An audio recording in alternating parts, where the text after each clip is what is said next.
All right, welcome, Andrew. Thank you for being here. Thanks for having me. This is really awesome. I've been excited to chat with you for quite a while. I read "Awaken to Your True Self," and I thought so many of the elements there resonated so deeply with themes that I've been going through my life and my personal changes. And you lay them out in such a compelling, accessible way that I just thought a conversation with you would be incredible. So thanks for being here. Well, thanks for the kind words. It's good to be here. I love jamming on this stuff. Awesome. I think to get started, why there's an underlying idea in I guess modern psychology and definitely present in your book, the idea that our personal identity is so tied to personal myths. And I wanted to hear your take on how this came to be, how you view the relationship between personal identity and myth, and what are some of the things that we could do to reason and navigate around that.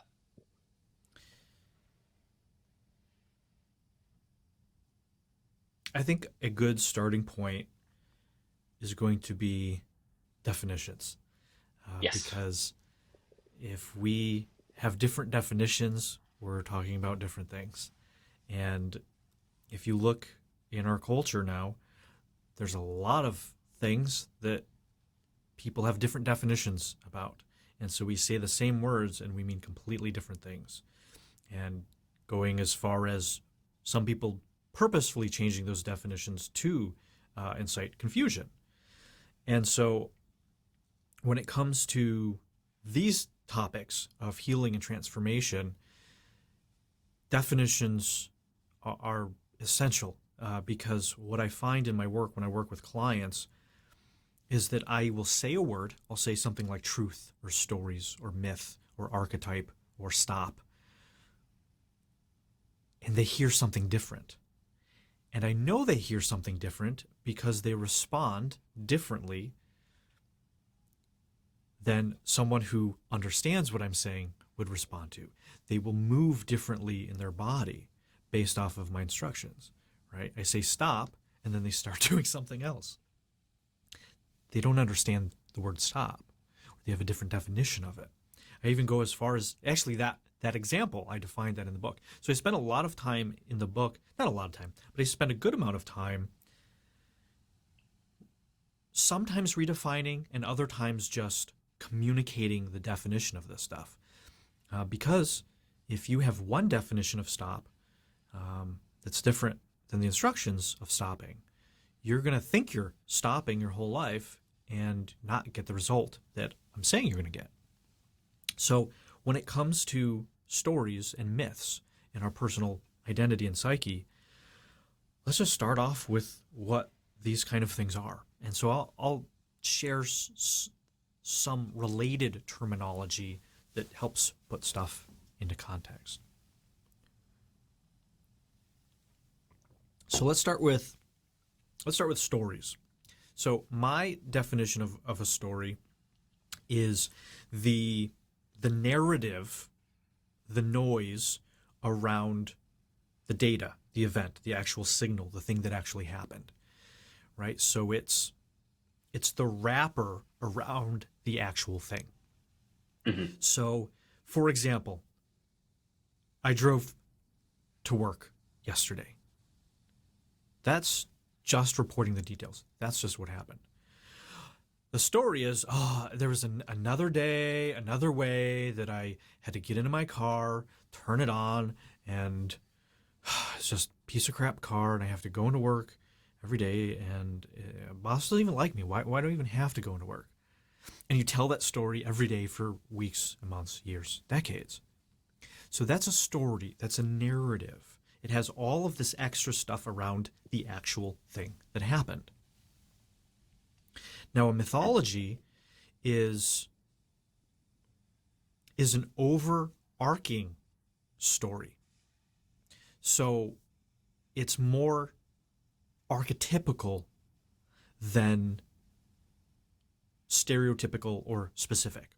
So a mythology, a personal mythology, again, this is in the context of healing and therapy work. which is a little bit different than like if you read The Alchemist, right? Your personal myth, your personal story.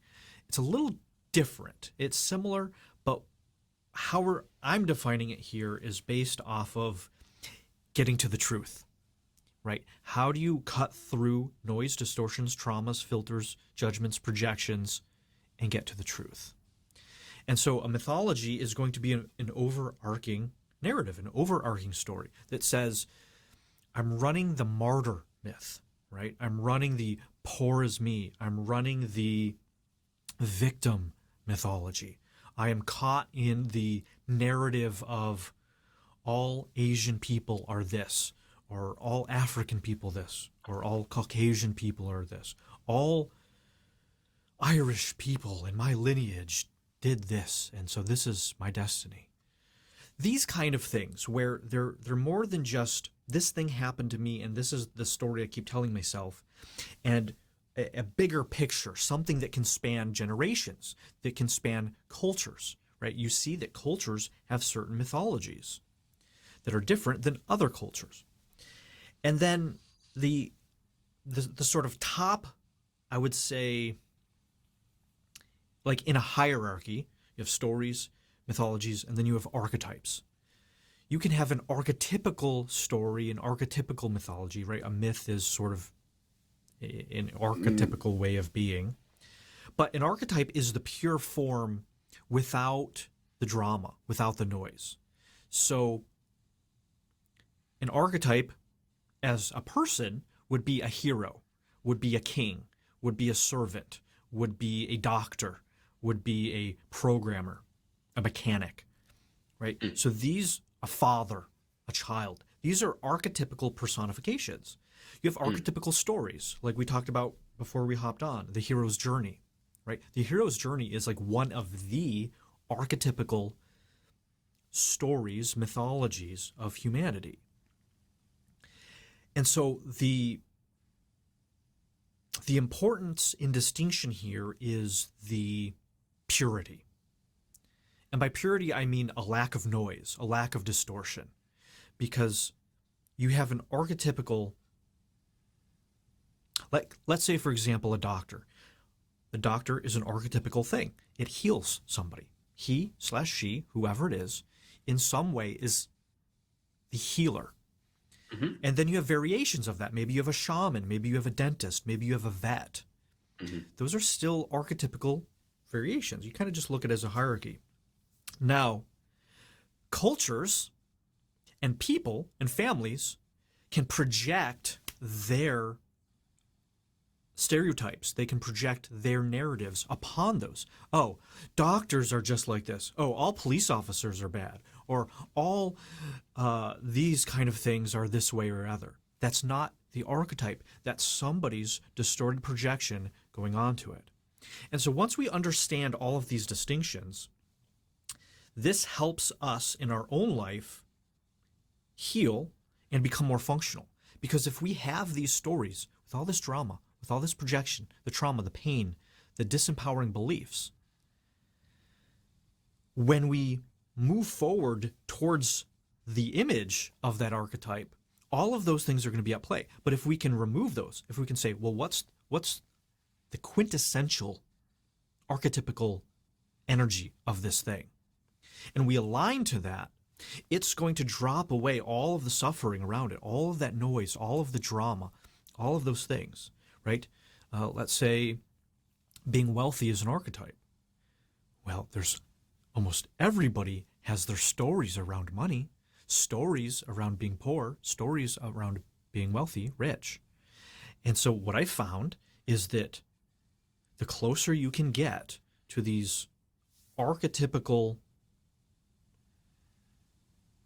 forces, concepts, energies, and heal, forms, yeah, in whatever way it shows up, you are more in accord, you are more in alignment with the will of God, nature, the Tao, universal laws, physics, right? You are in accord with the force that guides nature. And we know there is something, right?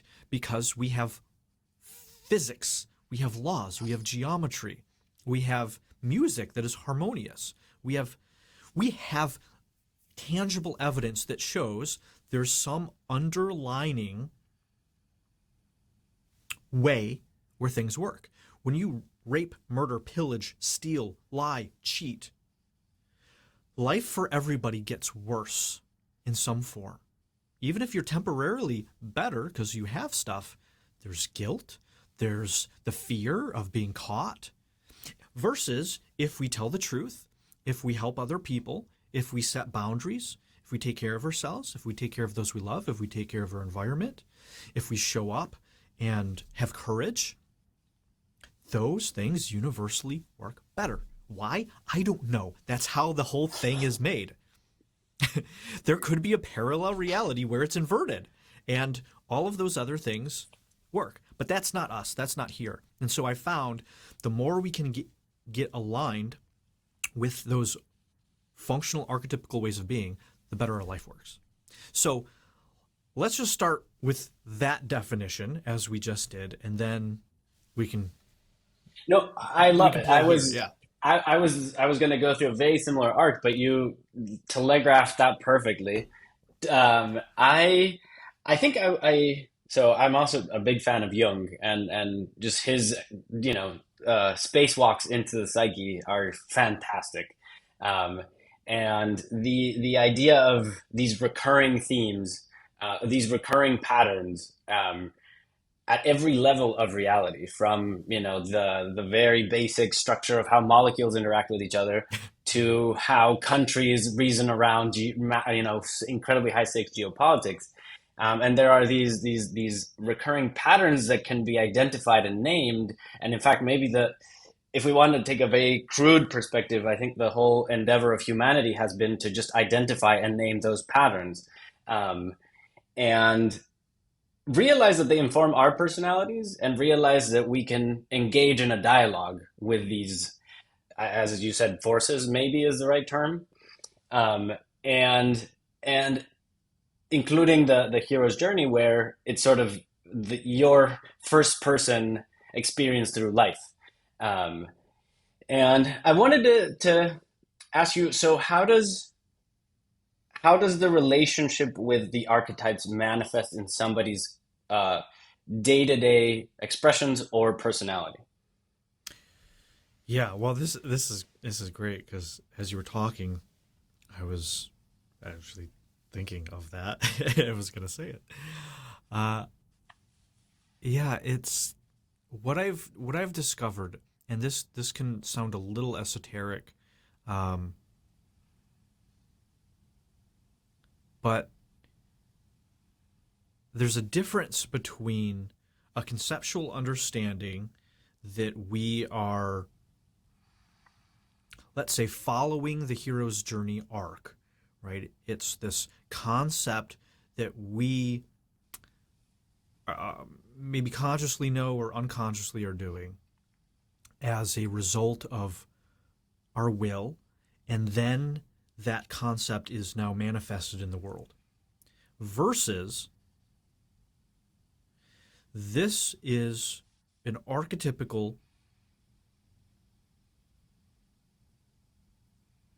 it's an archetype of the collective unconscious of humanity. It's something that is there underneath the human form that plays through us. Mm-hmm. We are the vehicle and expression of these archetypes. And if we look at it that way, it's a very subtle shift, but it changes everything. Mm-hmm. Because it's the difference between, well, I'm going to follow these structures and rules versus I am the expression of this force, of this consciousness. This consciousness will play through me if I'm open to that. And so you have people that are vessels, that are vehicles, that are conduits for good, for evil, for poverty, for wealth, for courage, for cowardice, for limitation, for expansion. And so these these archetypes, these myths have a force of their own, and Mhm. they're gonna find a willing vehicle. Mm. Now it sounds sort of like being possessed, or something Mhm. like this. It's not, I'm not saying that these are like entities or aliens or demons possessing you. I think that actually an interesting hypothesis is that when you are living in a superstitious form of consciousness, you actually are perceiving these archetypical forces, and they appear that way. Oh, Mm. Sally's possessed by this demon. Mm. Or if you look at a higher level, there's this geometrical form of consciousness that is just expressing itself through her life story. She has had traumas. She's had a certain disease and sicknesses or abuse that's opened her to that way of thinking. Mm. So that's kind of a side note, but I find that if you can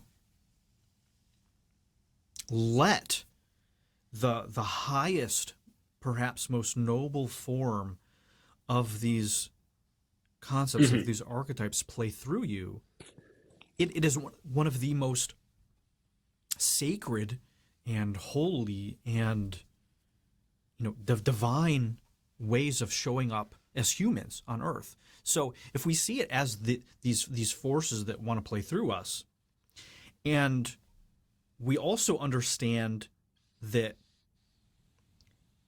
if these stories are playing out in our life, it means that we are at a consciousness where that makes sense for those to play out.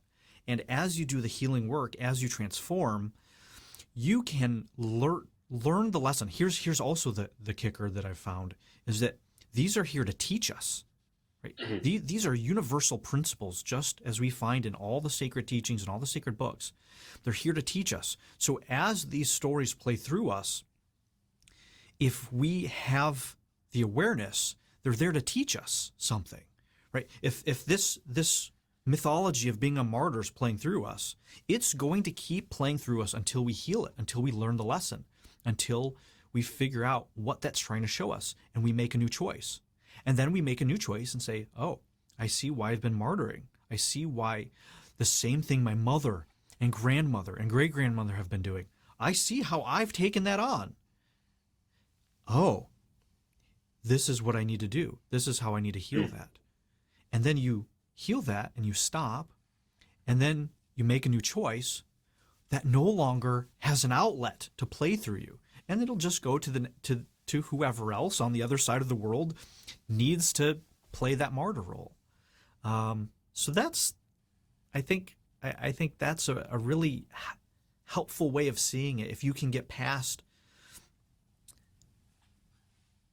the temptation to feel disempowered by it, right? I was gonna, yeah.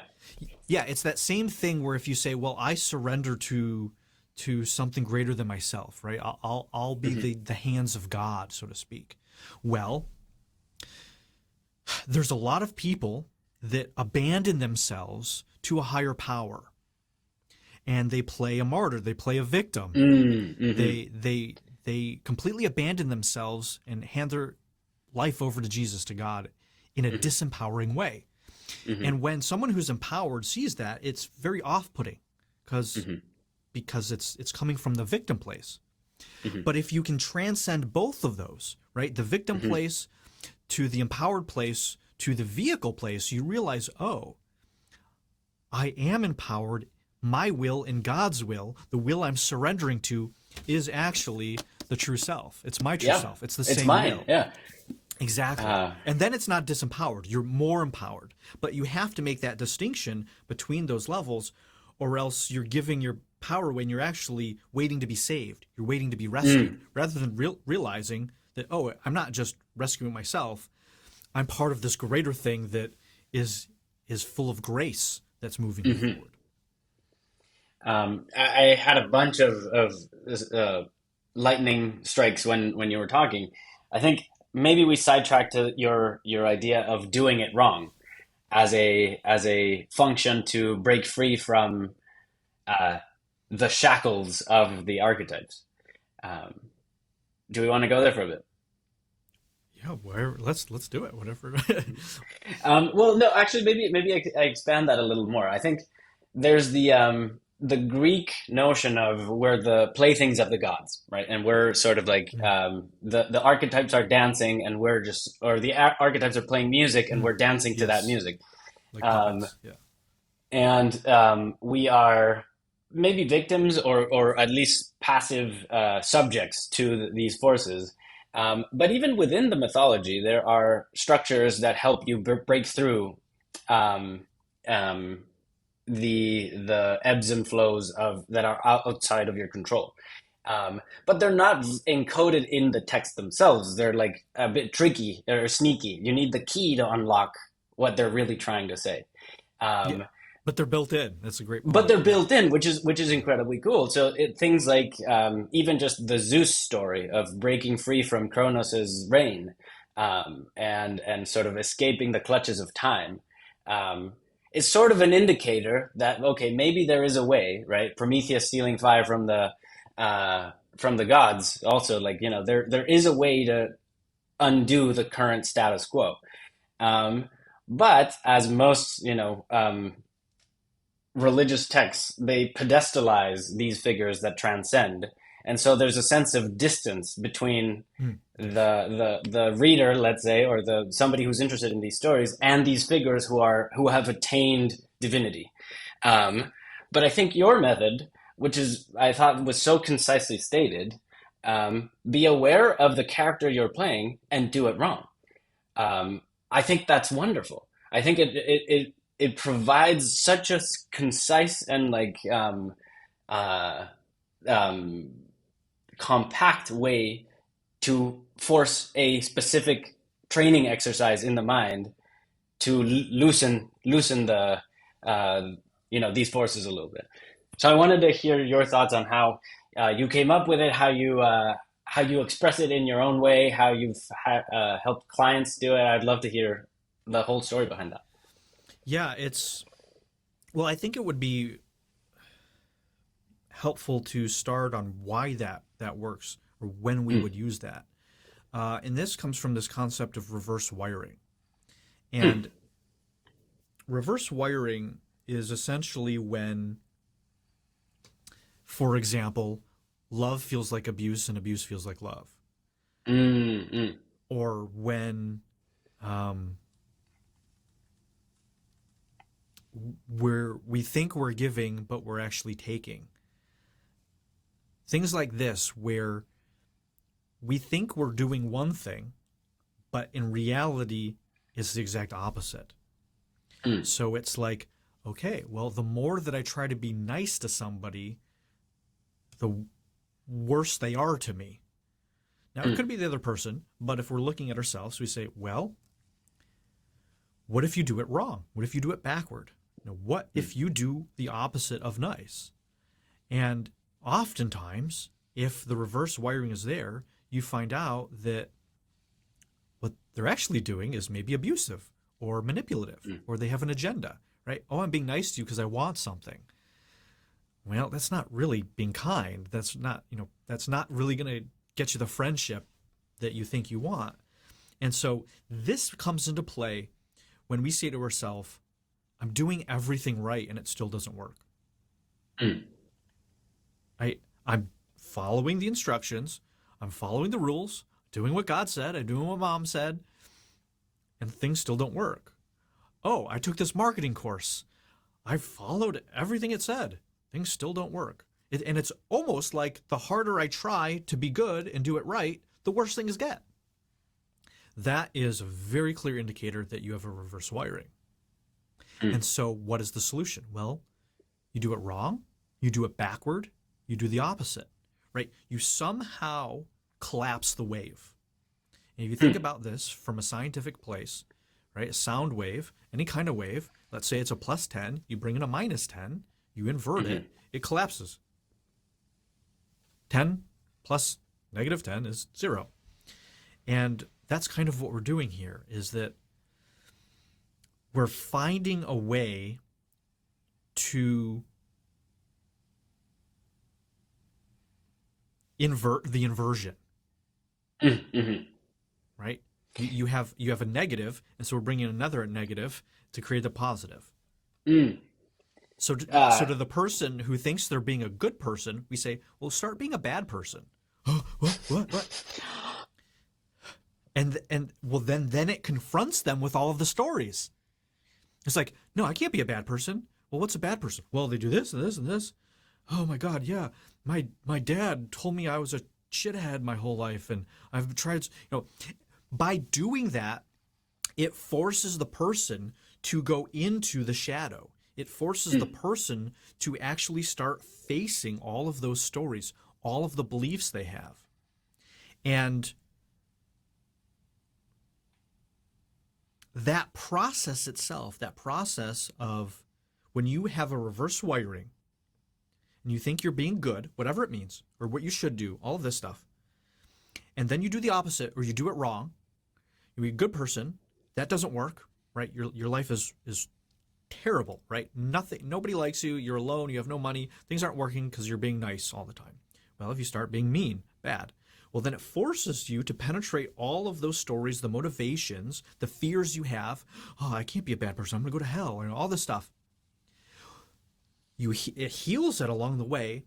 Then what happens is you do all of those things that you think are bad, like maybe saying no, enforcing Mm. boundaries, Mm. taking time for yourself, nourishing yourself. And then you start to realize, oh my God, right? It's all backwards. And the most powerful way to do this is through the body. Mm. But I think we can talk about that in a bit. That approach, the embodiment piece.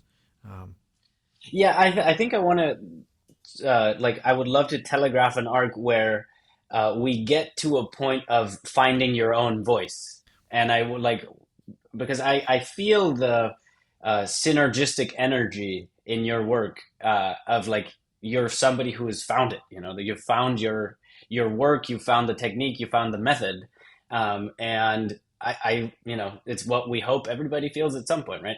Um, but I think the feeling it in the body makes sense to push a little further because you opened the door to the shadow, and I think Great. Yeah. it is. I think it's way more mainstream now than it used to be. The idea of shadow work and understanding what your brain wires to everything you aren't, or your brain thinks you aren't, and the revelations that facing the shadow may uh, reveal.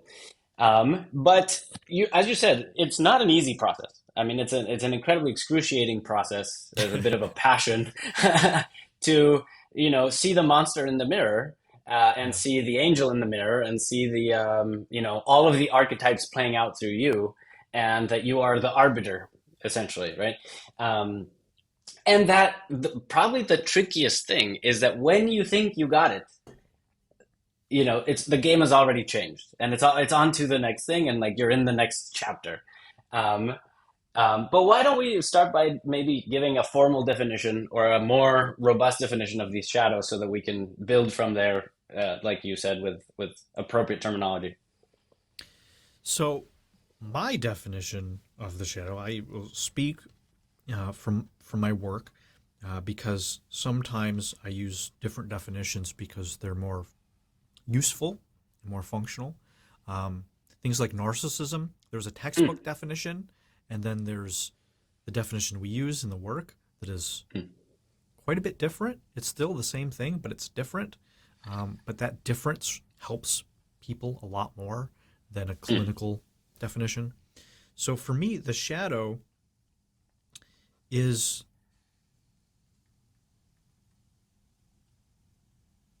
it's the part of ourself that we wish wasn't true, right? mm, It's the part of ourself that we want to get mm. rid of, we want to push We away, that reject. Mm, we reject, we suppress, and we do it to an extent that it becomes unconscious, right? We mm, put it in the basement, we lock the dragon in the dungeon and pretend like it's not there, and oftentimes these things that we judge, that we reject, that we push away are the best parts of ourself. And the ego has misidentified. The ego has mislabeled it, right? Things like sweetness, vulnerability, tenderness, openness, softness. A lot of these things we judge, especially in a very yang-dominated culture. These yin principles, this is kind of the war on the feminine. It's not just women, it's these principles. Because, the ego and the left brain, masculine-dominated world, penetration is superior to being penetrable. Even though it's not true. But that's the ego, right? That's the distortion. And so when we look at ourselves and say, oh, look, it's weakness. Oh, look, it's pathetic. Oh, look, it's stupid. Oh, look, it's ugly. Oh, look, it's evil. It's bad. I don't want that to be me. I want to be a good person. I want to be beautiful. I want all this stuff. And we reject those things. We shove it away, push it down. What happens is we lose access to those things, right? You can't suppress your pain without also losing access to the pleasure. And so this is what people don't realize, is that the more they try to get rid of their shadows, the more they don't have access to their light, to the strengths, right? If you judge your ability to harm or to kill, you also lose the ability to protect yourself and those you love.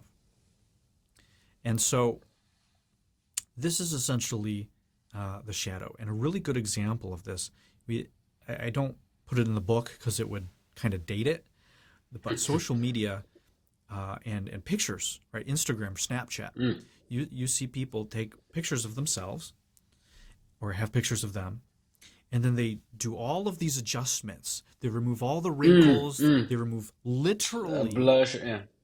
They remove all of their shadows. Oh, that's funny. And after 10 minutes of doing this, you have 10 filters on it. You look at it. It doesn't even look like them. And you know what it looks like? It looks flat. Right? Oh, the more you remove that's good. Yes. That is good. It is a perfect analogy. It is. It's It is exactly beautiful. Yeah. Shallow. Shallow. Yeah. Flat. No depth. You're trying to erase your depth. Why? Because you have a distortion that you think those things about you are bad. You're the one that has the judgment. Whether you took it on from society, culture, sure. But you're the one that looks at yourself and says, that's not good, that's not good, that's wrong, that's bad, that's ugly. And then by the time you're done fixing yourself, there's no you left. You're unrecognizable. And so this brings us to one of the big concepts in the book, is that the more you try to add on and fix and become and improve all of this stuff from a place of fixing, from a place of a lie, it takes you further and further from your true self. That true voice now is filtered through all of these things. It's literally being filtered. So when I look at someone's Instagram or their pictures or whatever, and if they've done it, if they've selected them and edited them themselves, I can see how they distort reality. I can see how someone sees themselves by how they select and edit their pictures. How you do one thing is how you do everything. That's also one of your, I think, all-time proverbs. It's so good. But I think I want to add a little bit to this idea of my interpretation of the shadow as the converse of this idealized image of ourselves. And I mean idealized not just in the sense of everything I hope to be, but also that I am conditioned by society to think I should be. And so there's this, we build this symbol that is linked to our egoic identity that has these attributes associated to it. I am kind, I am smart, I am nice, I am generous, I am all the things that I hope I am.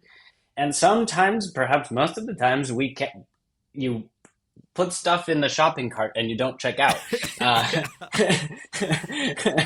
Yeah. and the stuff that is left in the shopping cart is in this weird limbo state where you're not really reckoning with what it means to be those things, what it takes to be generous, what it takes to be kind, what it takes to be, and that anxiety forces you to just maybe look the other way.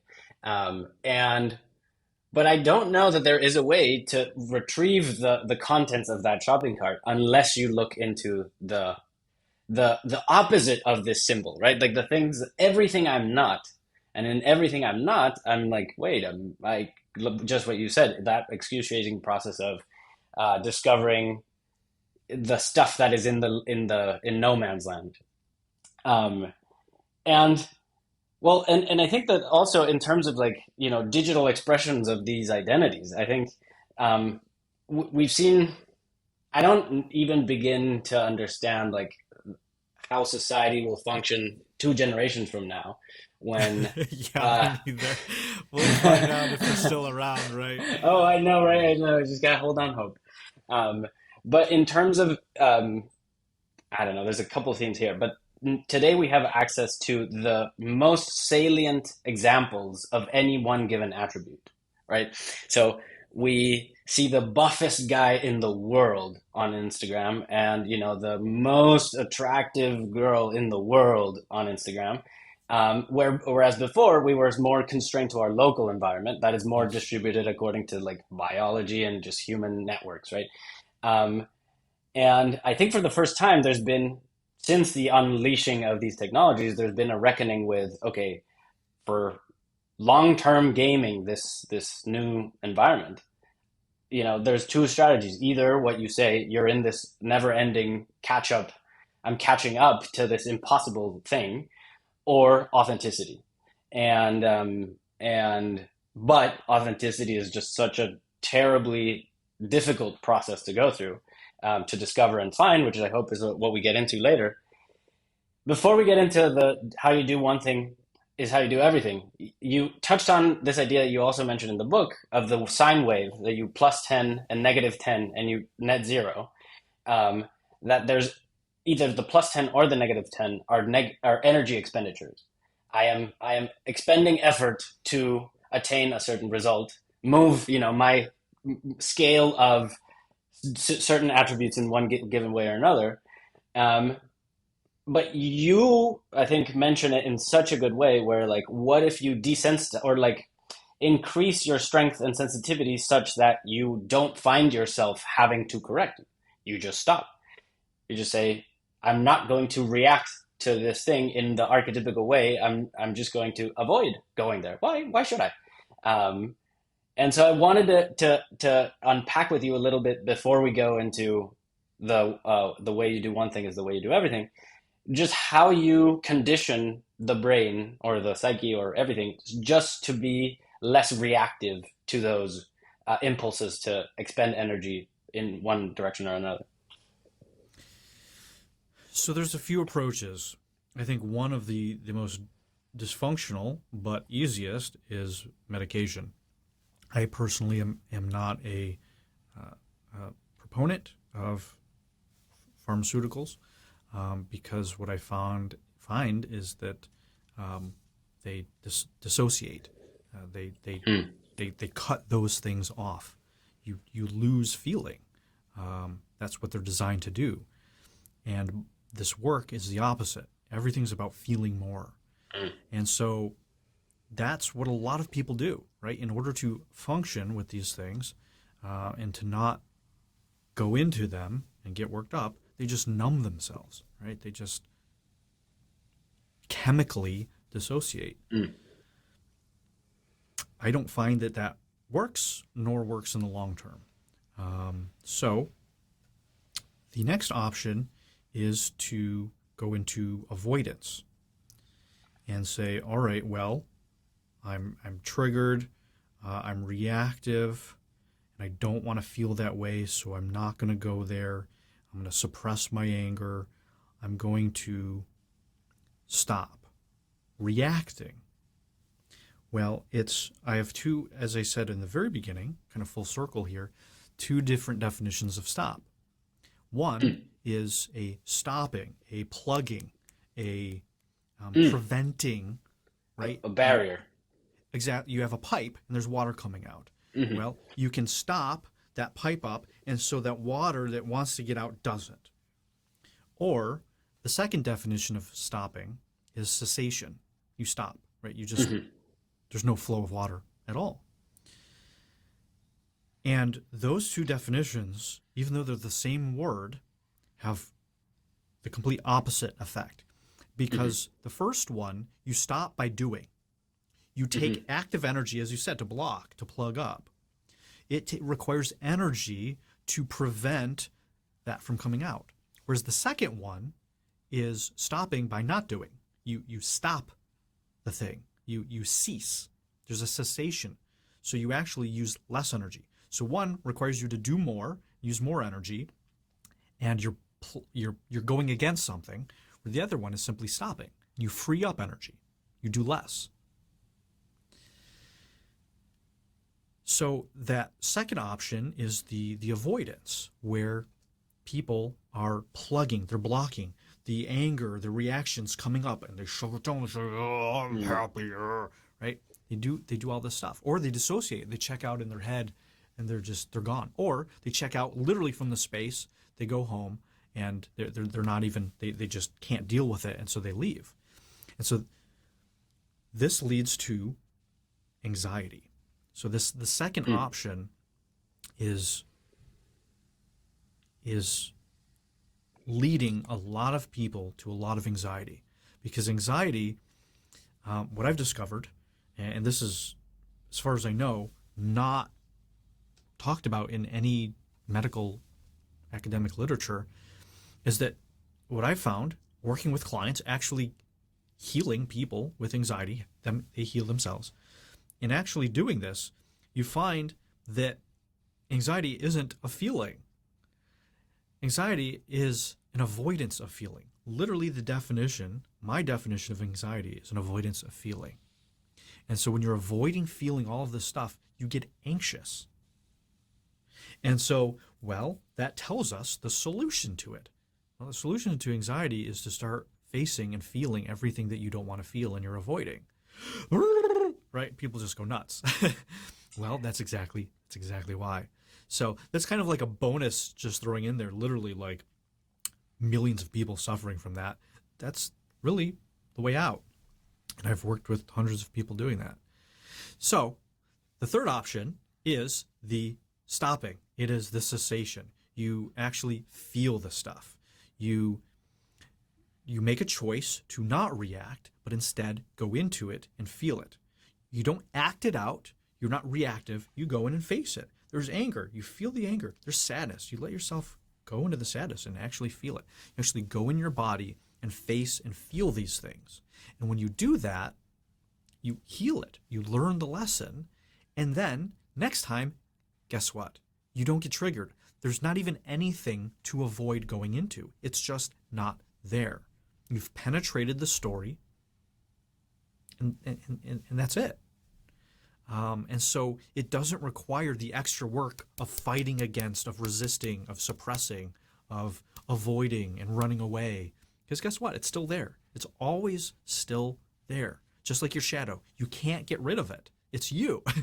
And so many of us are trying to get rid of the shadow.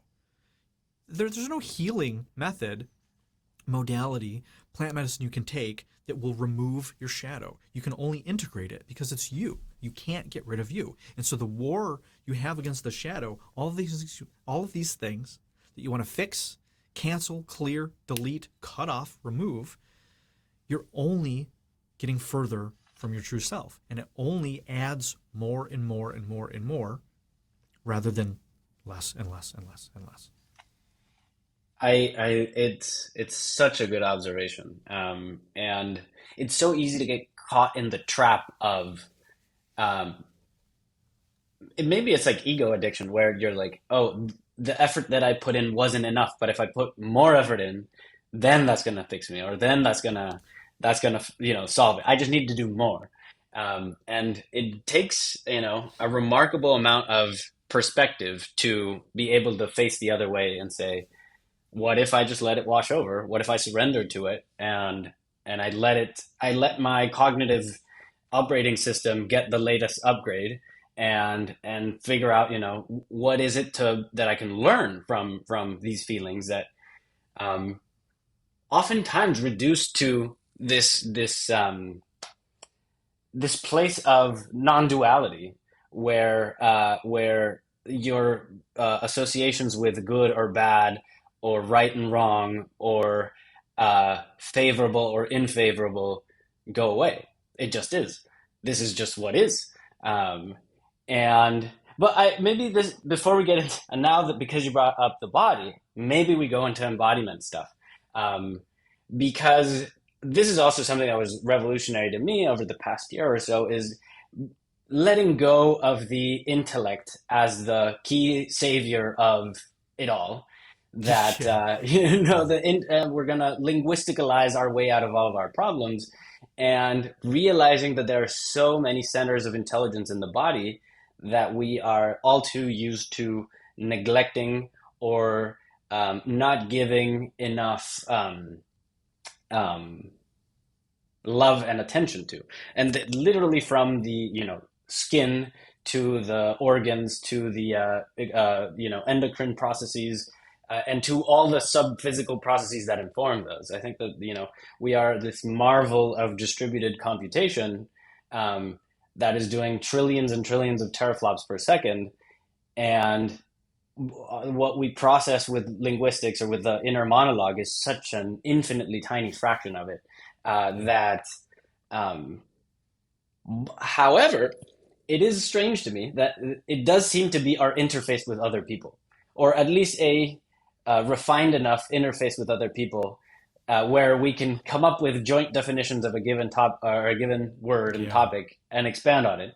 Um, and we, for example, However, can I was just going to say, however, it is the least effective.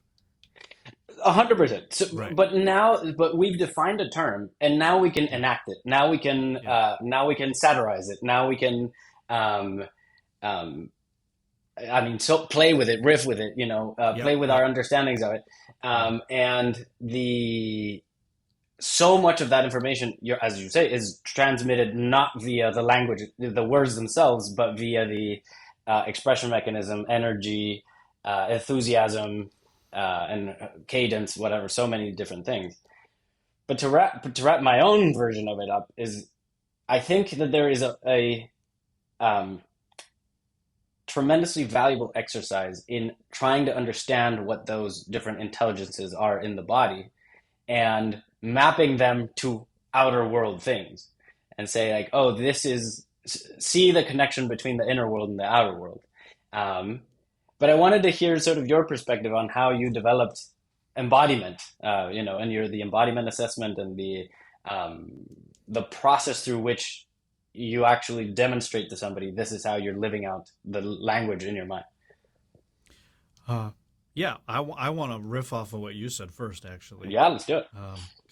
because there's some great stuff in what you said. Yeah. One of the things is like um, autoimmune disease and also um, working with the shadow. There's a similarity here in what you talked about the operating system being upgraded. This is a reverse wiring, right? Where we think somehow our antivirus software thinks that the upgrade is a virus and it attacks Hmm. it. And that's the same thing when I'm giving a client feedback, which is love, and they get defensive because they turn Hmm. it into an attack. Or you're out in the world and, right, something, someone's generous to you and you take offense to that and say, oh, I'm a woman. I don't need someone to open a door for me or be kind to me. You're distorting that into an attack when that person is just being kind and generous. Um, and so I really liked that what you said. It's like, oh, what if we just surrender and let it upgrade us, rather than fight it? And so you get to see that, oh, these mechanisms, oh, what is an autoimmune disease, right? The body attacking itself. Well, it's kind of interesting is that when I have clients that take everything I say and turn it into a self-attack, and they get healing energy, they get helpful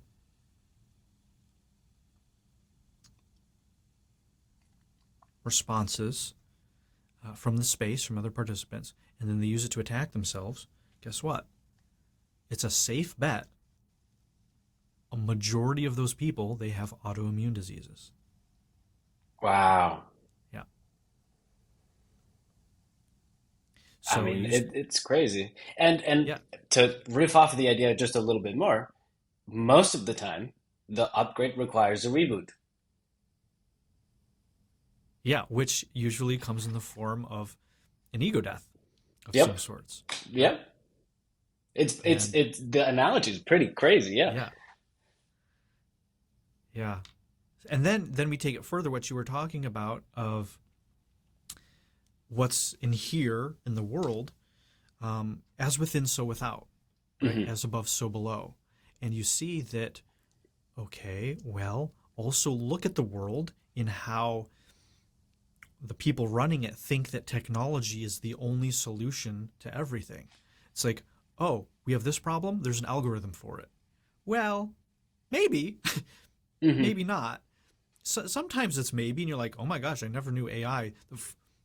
One of the first things it would solve was the creative things, right? We're seeing how it Right. just can create, ChatGPT, Dolly, all of these things. It's like, oh, I actually thought that was the thing that was going to be safe, the most safe. And then you get to see that it emulates it. But this idea of technology and the intellect being the savior of the world, I don't know. Hmm. And because they, think about, the if you go to native tribes, right? If you go to these ancient cultures, if you go to the East or the natives, they see things very, very differently. Um, and it's not that it's better, but it's very different. And some of it works a lot better. I've experienced more shamanistic things that work substantially better than any drug. And at the same time, I've experienced Western trauma care far superior than bloodletting, or Sure. whatever. So Hmm. we don't want to demonize one or the other, because it is very much a yin and a yang. It is very much a left brain, right brain. It is very Hmm. much of a above and below. So it's about integrating it. It's about having these things in relationship. And Hmm. so these relationships that you talk about, like, okay, well, these organs, learning how this distributed computation system is happening here. Well, also look in nature. I was out by the river near my backyard yesterday. I was like, huh, it's just amazing that, oh, here's a river that is moving nutrients, it's moving waste, it's connecting things. There's an intelligence to this whole system. And if we can be a mirror of that, again, it comes back to being in accord with it. Things work Hmm. better. We're more functional. It's what um, it's what a lot of ancient cultures did. They looked to the heavens and Hmm. they said, as above, so below. Well, if we can mirror the movements of the celestial spheres, if we can make down here like up there, we're going to be in accord with that. We're going to be in harmony with whatever that is. In different cultures thought it Hmm. was different things. Some thought it was a dragon, some thought it was a bear, some thought it was whatever. An eagle, Yeah, yeah, or God, the uh, firmament, right? yep, yeah. What whatever it is. Um, Planets, right? Those were gods, right? Pluto, all of these kind of things. And so we can do the same thing. We don't need the same sort of rituals or superstition imposed on top of it, but getting in accord with that same thing of saying, okay, well, inside, all right, maybe there's something here that's smarter than my brain that can only do a couple conscious things at once, right? There's trillions of things. I mean, if I've seen a electric microscope image of like amino acids. Have you ever seen this thing where it's like these little things moving Oh, along? yeah. These The little transcription. blobs? Yeah, yeah. Yeah. DNA doing Waltzing this, along. mitochondria. Yeah. Yeah, it's like there's trillions and trillions and trillions of those little things happening. How do they know? It's Yeah. like, okay, well, the cell, the neuron does this. Well, how does it know to do that? I thought that was the intelligent thing. Well, what Right. tells the neuron what to do? Well, the nucleus of the neuron. Well, what tells that? Well, the DNA. Well, what tells the DNA that? How does the DNA know to split just in this way? There's something else. I don't know what. I have my own ideas, but I found that if you can plug into whatever that is by getting out of your head and into your body, everything works a lot better. And that brings us to the embodiment piece. Keep going. I'm all right. here for it. So Yeah. So the methodology, the philosophy, the approach I've developed is called Cinesomatics. And so the embodiment piece is a component of that work, the cinesomatic work. So let's talk embodiment first before we just get into technical stuff. Embodiment for me, and this is the thing that made all of the difference, is that it's not just practicing the theory in your life. Like, all right, well, you're the embodiment of courage because that person shows courage every day. When I talk about embodiment, I literally mean in the body.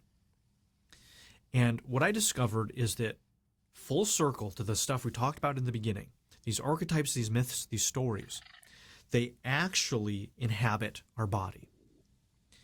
And when you understand that, and when you can start to see that, you start to be able to see all of these unconscious stories and archetypes in people's body, in the way that people move. And so that's the foundation to the cinesomatic work, is that this isn't just a psychological story of I'm a victim or I'm a martyr. When I watch clients move, literally physically move in their body, all of these stories get transmitted, right? At a subconscious level, all of this stuff gets communicated. Body language is the superficial level of what I'm talking about. And you know this. You can see somebody. You don't have to ask them how they're doing. And if they're like this, probably sad, depressed, something happened. If they're smiling and laughing, they're probably what? Happy, or something's funny. So we can tell this stuff without having to talk about it.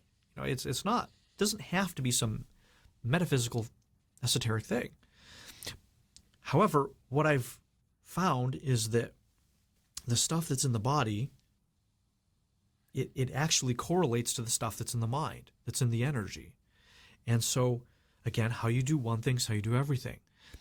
How you move in your body is how you move through your life, throughout the world. If in your body you're shut down, small, contracted, afraid, hiding out, guess what? I guarantee you, I will place a lot of money on a bet that you're doing similar things in your life. In your career, in your relationships, whatever it is.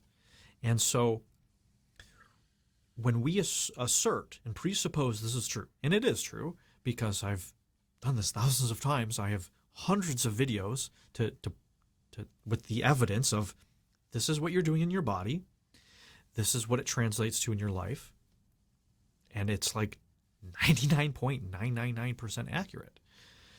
And the reason it is because I'm not in my head analyzing it. I'm feeling it. So it comes back to that feeling intelligence. I'm letting my body inform me of what their body is doing and what that means up there. And so this is the missing link to a lot of people's healing and breakthrough and transformation, because they're running everything on this supercomputer up here, but they don't know how to access the quantum computer down here, or even what it means or how to do it. But once you realize, oh, as above, so below, as without, so within, this is a reflection of everything in your life. Better said, everything in your life is a reflection of what's going on in here. And so when we can see what's going on in here through the body, it reveals everything that's going on in here. And it bypasses the years of talk therapy. It bypasses the manipulations, the ego, all of the games. You probably know people. I've met so many people that brag about how they can manipulate their therapist. It's like, Oh yeah, yeah. it's like you're only conning yourself. And so a lot of those people that realize that, but they don't know how to stop it and are sincere in wanting to break through, they come to me because I can pierce through all that. I can see the manipulations. I can see the games. I know all the stuff that they're doing. And through Cinesomatics, I can show them. So Cinesomatics is an approach using this embodiment concept with video. So Cinesomatics, Cine meaning video, and somatics of the body. So what we do is that we film people using, sometimes over Zoom or sometimes with our high-grade cinema equipment. We film people moving in their bodies, doing specific exercises, diagnostics. Then we play that video back and then give them feedback on that subconscious, on that unconscious symbolic data that's being transmitted through their body. And then they get to see it for themselves on video. So you're not just blindly trusting me or a guru. Right, your reader, yeah. You get to see it for yourself in your own body on video. And so on one hand, it's very confronting. I have most people come in and say, this is the most confronting work I've ever done.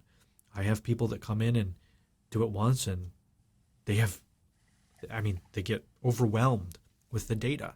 And then I don't hear from them again for like 2 years. Like, it took me 2 years to come back and face this stuff.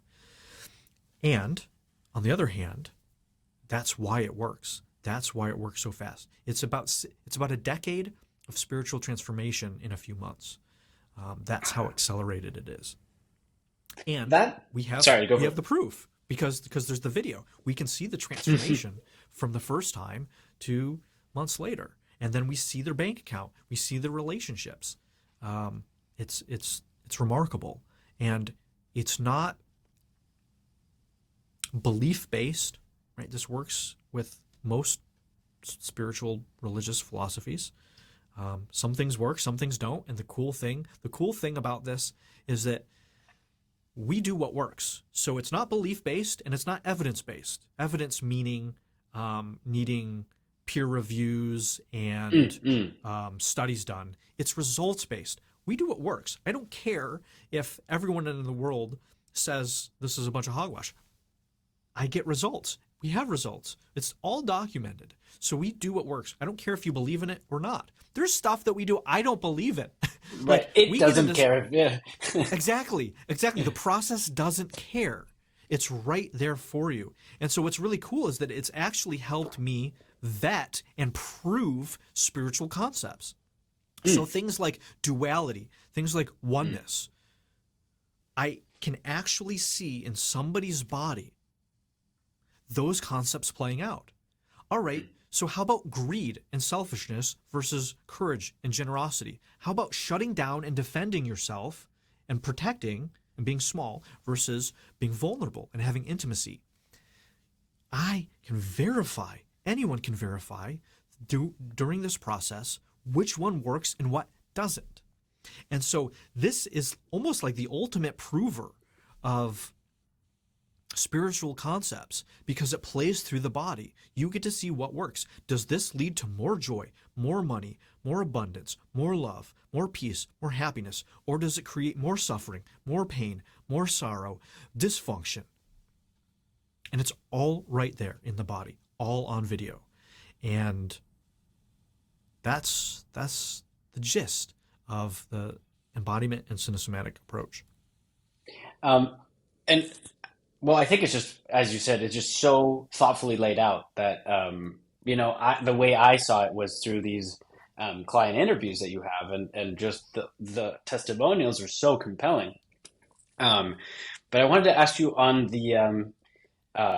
your role as the facilitator of these sessions that requires an incredible amount of um, conviction, grace, um, understanding, but sternness, objectivity, but empathy. And so I wanted to ask you how, when confronting somebody with parts of themselves they're hiding from themselves, how do you approach, like from your perspective, channeling that? Mm-hmm. Because not only are you seeing so your brain is doing 3, 4 layers of chess where you see Yes. something, you see the mismatch echoed in yourself, you Yes. react to the mismatch in yourself, and then you sublimate that into the thing that you project back to your client, which is indirectly, maybe, I mean, it is again an expression of what you feel and see and think, and not directly the mapping of it, right? Um, and that takes a whole lot of fortitude. Maybe fortitude is the word I'm looking for. How did you develop the fortitude and confidence required to perform that act? Because then, I mean, dealing with super heavy stuff, right? Yeah, great question. Easiest answer is because I've done most of it myself, so I understand it, and I've done the 15 years of work to Mm. move through it. So this you cannot facilitate this work unless you've gone through it yourself. This is why it's going to take a bit of time to Mm. train people in this process, because you just don't read a book, learn it, and can do it. You can't. Yeah. You have to go through the process and penetrate and purify these things in yourself. So, for example, if I was codependent, Mm. a client came up codependent, I wouldn't be able to see it. I'd be like, oh, this is Oh, normal. It's normal to yeah. me, right? It's a resonance. So without the dissonance, you can't see it. And so if their anger shows up, or their manipulation shows up, or they get defensive, if I haven't come to peace in myself, I'm going to be reactive to those things.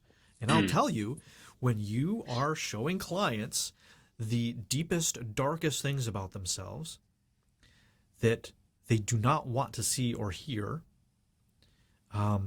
there are moments that clients get nasty. Mm. They project onto me, right? Mhm. Clients are going to project all of their crap onto me. Mm. And if I am ran by those things, I'm going to be affected by it. And then if I'm affected by it, I'm going to take it personal, give it meaning, Mhm. and then they'll take me out. And Yeah, if it's they part of take your me out, story, and then yeah, performance degrades exactly, over and time. it's Yeah. yep. And then I do them a disservice. Hmm.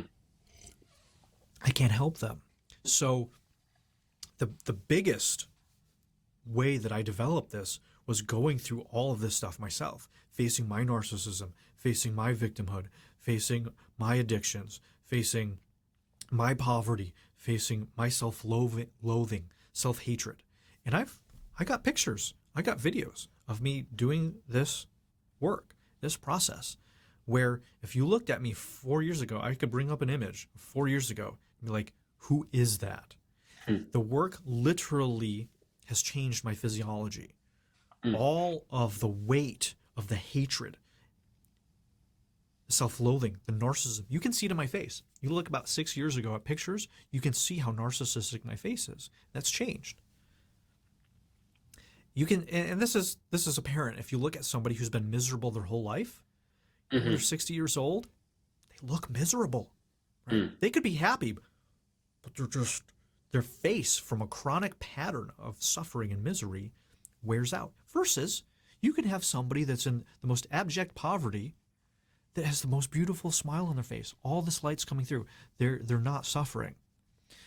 And that shows. I've seen pictures of someone, I can look at someone in their 70s, 80s, say, wow, that person has had self-loathing, that person has been abused, versus that person's chosen to smile every morning. So there's a physiological toll these psychological and emotional things have. And it's amazing to see the transformation. If you've watched the videos that I've had, the before and I was after. gonna bring it up. Yeah, I was gonna bring it up. Yeah, Yeah, what you did you see it. see? Yeah, Yeah, no, I mean you see the physiology is different, the movement is different, the smiles, like just it's almost like this massive amount of tension gets released. yeah, Um, it's interesting in your videos because we meet, or the videos I've seen at least, is like we meet the people as they are now and then look back and yeah, then see, oh, whoa, this guy. But I've also had the privilege of seeing people who I've known for many many years who have carried this burden of being of in this conflictive, resented state against the other for years. And also by random chance, some of them have broken free of that, and yeah, within 2 weeks you see, oh my, just the energy is different. yeah. There's an amplifier. You feel all the goodness in them reflected back at you. Um, More light and shining through, more beauty coming through. Yeah, light and levity and self-awareness and sort of um, um, alignment, perhaps. And but it's cool, like in your videos and seeing um, how drastic the transformation can be in terms of people's relationships with themselves. I think that's yeah, the ultimate kicker. Concepts like intimacy, concepts like relationships with significant others, um, and just the existential burden that these things bear for everybody is enough of a toll. But people who have been mismanaging that for some reason and then have access to best practices on how to manage it, it's almost like night and day differences. People who have turned all their existential worries into existential empowerment. Um, and it is just so cool to see. I mean, it really is awesome. And there's something, maybe we can get into this idea that I think is really interesting: the movie versus the mirror. the Um, what versus the mirror? the movie, as in the Movie. cinesomatics approach, yeah, the video versus the mirror, and the tricks that the mirror can play um, when attempting to sort yourself out through self-reflection. I don't know if you want to go into that a little bit.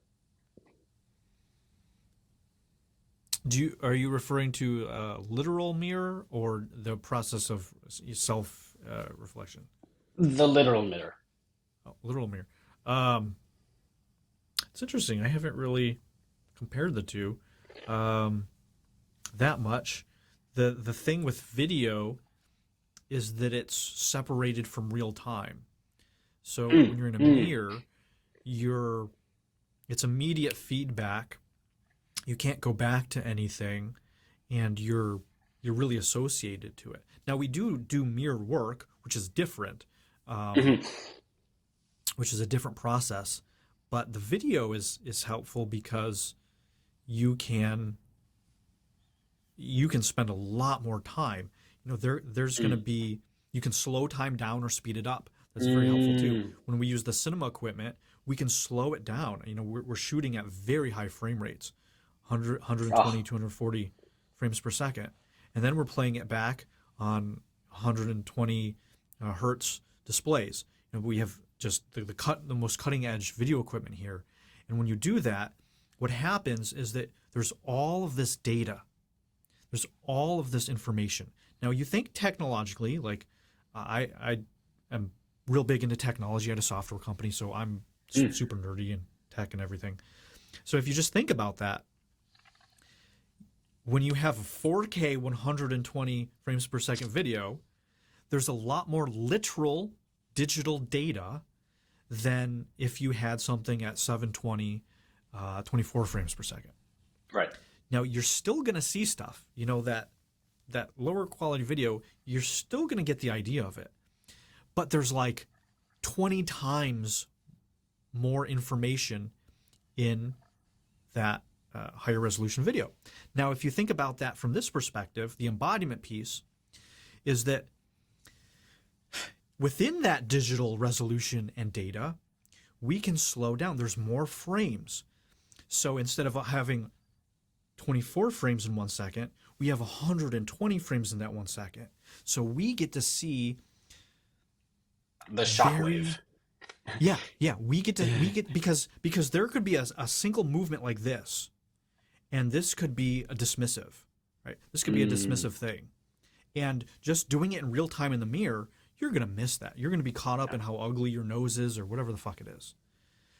Where this, we can slow it down. We can go in and say, oh, look, you thought that was just a movement, but do you feel how dismissive this was, passive-aggressive it was?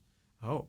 And so we get to really dive into the extremely subtle things that anyone else would miss. There's things, I can see a lot of stuff in real time, but I miss stuff because I just like, oh, there's that thing going on. Meanwhile, down here, the foot's doing this thing that I'm not seeing. So when we can play it back slowly, we have all this opportunity. I mean, we could spend sometimes 4 hours on a minute or two of footage because there's so much going on in the person, right? Maybe they're abandoning themselves, they're passive aggressive.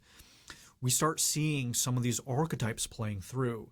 Like, oh, this feels like a cultural thing. I have people that come from Indian, African, Chinese, Japanese, Canadian, South American, everywhere. I work with clients all over the world, all different religions, Christian, Islamic, whatever the hell it is, right? You get to see through the movement certain myths that play out, certain cultural things. I've seen one person, it's really just an amazing story. And I share it often, is that this was an older woman of Chinese descent, and she was walking. It took about 10 steps of her steps to equal 1 step for a regular person. Come to find out, through this work, her mother and grandmother, great-grandmother, the females in her lineage all had bound feet. Oh. So they had bound feet. Now she didn't, but that myth carried through her, whether it was through the genetics or just her taking on that energy from watching. Emulating it, exactly. And so she had the limitations of that familial and cultural mythology without it actually happening to her. When we could penetrate that, when we could go in, which required a feeling of betraying her culture and her family, a feeling of betraying that lineage. She wasn't really. She was betraying the mythology, the limitation. She started walking normal again. It took her a little bit to reform those neural pathways, but then she started walking normal again. And I can't even imagine the cognitive rebuilding required to do something, to rewire something as commonplace as walking. It actually didn't, because we did it through the body. Crazy. We didn't do it through the head. We did it through the body.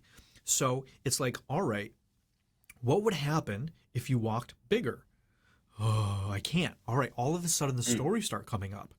Well, you're going to get yelled at. Oh, this man will. I'm just making some of the stuff up. Yeah, sure, yeah. The men are gonna want to take advantage of you or something.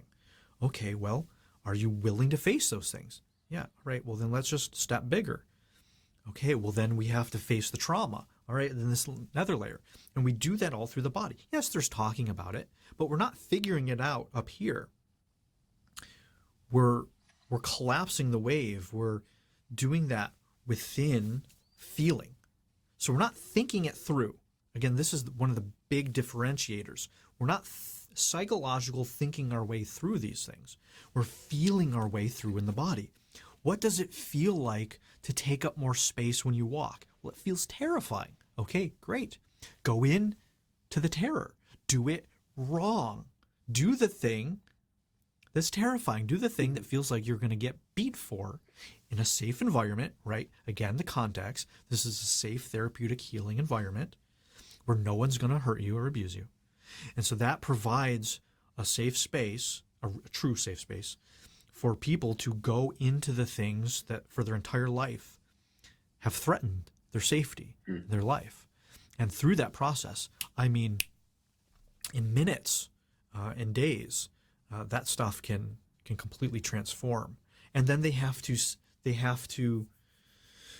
visualize it and practice it, and yeah, they have to consciously choose that. yeah. They can choose to regress, but oftentimes they don't, because when you penetrate it, it collapses. You're not compensating it. You're not working against old habits. You collapse that. You penetrate the story, and it's no longer there. And so now you're free. And so then it's just like, oh yeah, I forget. Yeah, I can just walk like this. And then there it is. So that's one example of hundreds of different things that can very quickly transform. And that's just the body piece. There's stuff related to relationships, money. We have people, for example, this is how the archetypes show up in this work. So we talked about archetypes early on. Well, what I've discovered is that there's somatic archetypes. So we have these things called internal representations. I say pizza, I say elephant, I say grandma, I say the beach.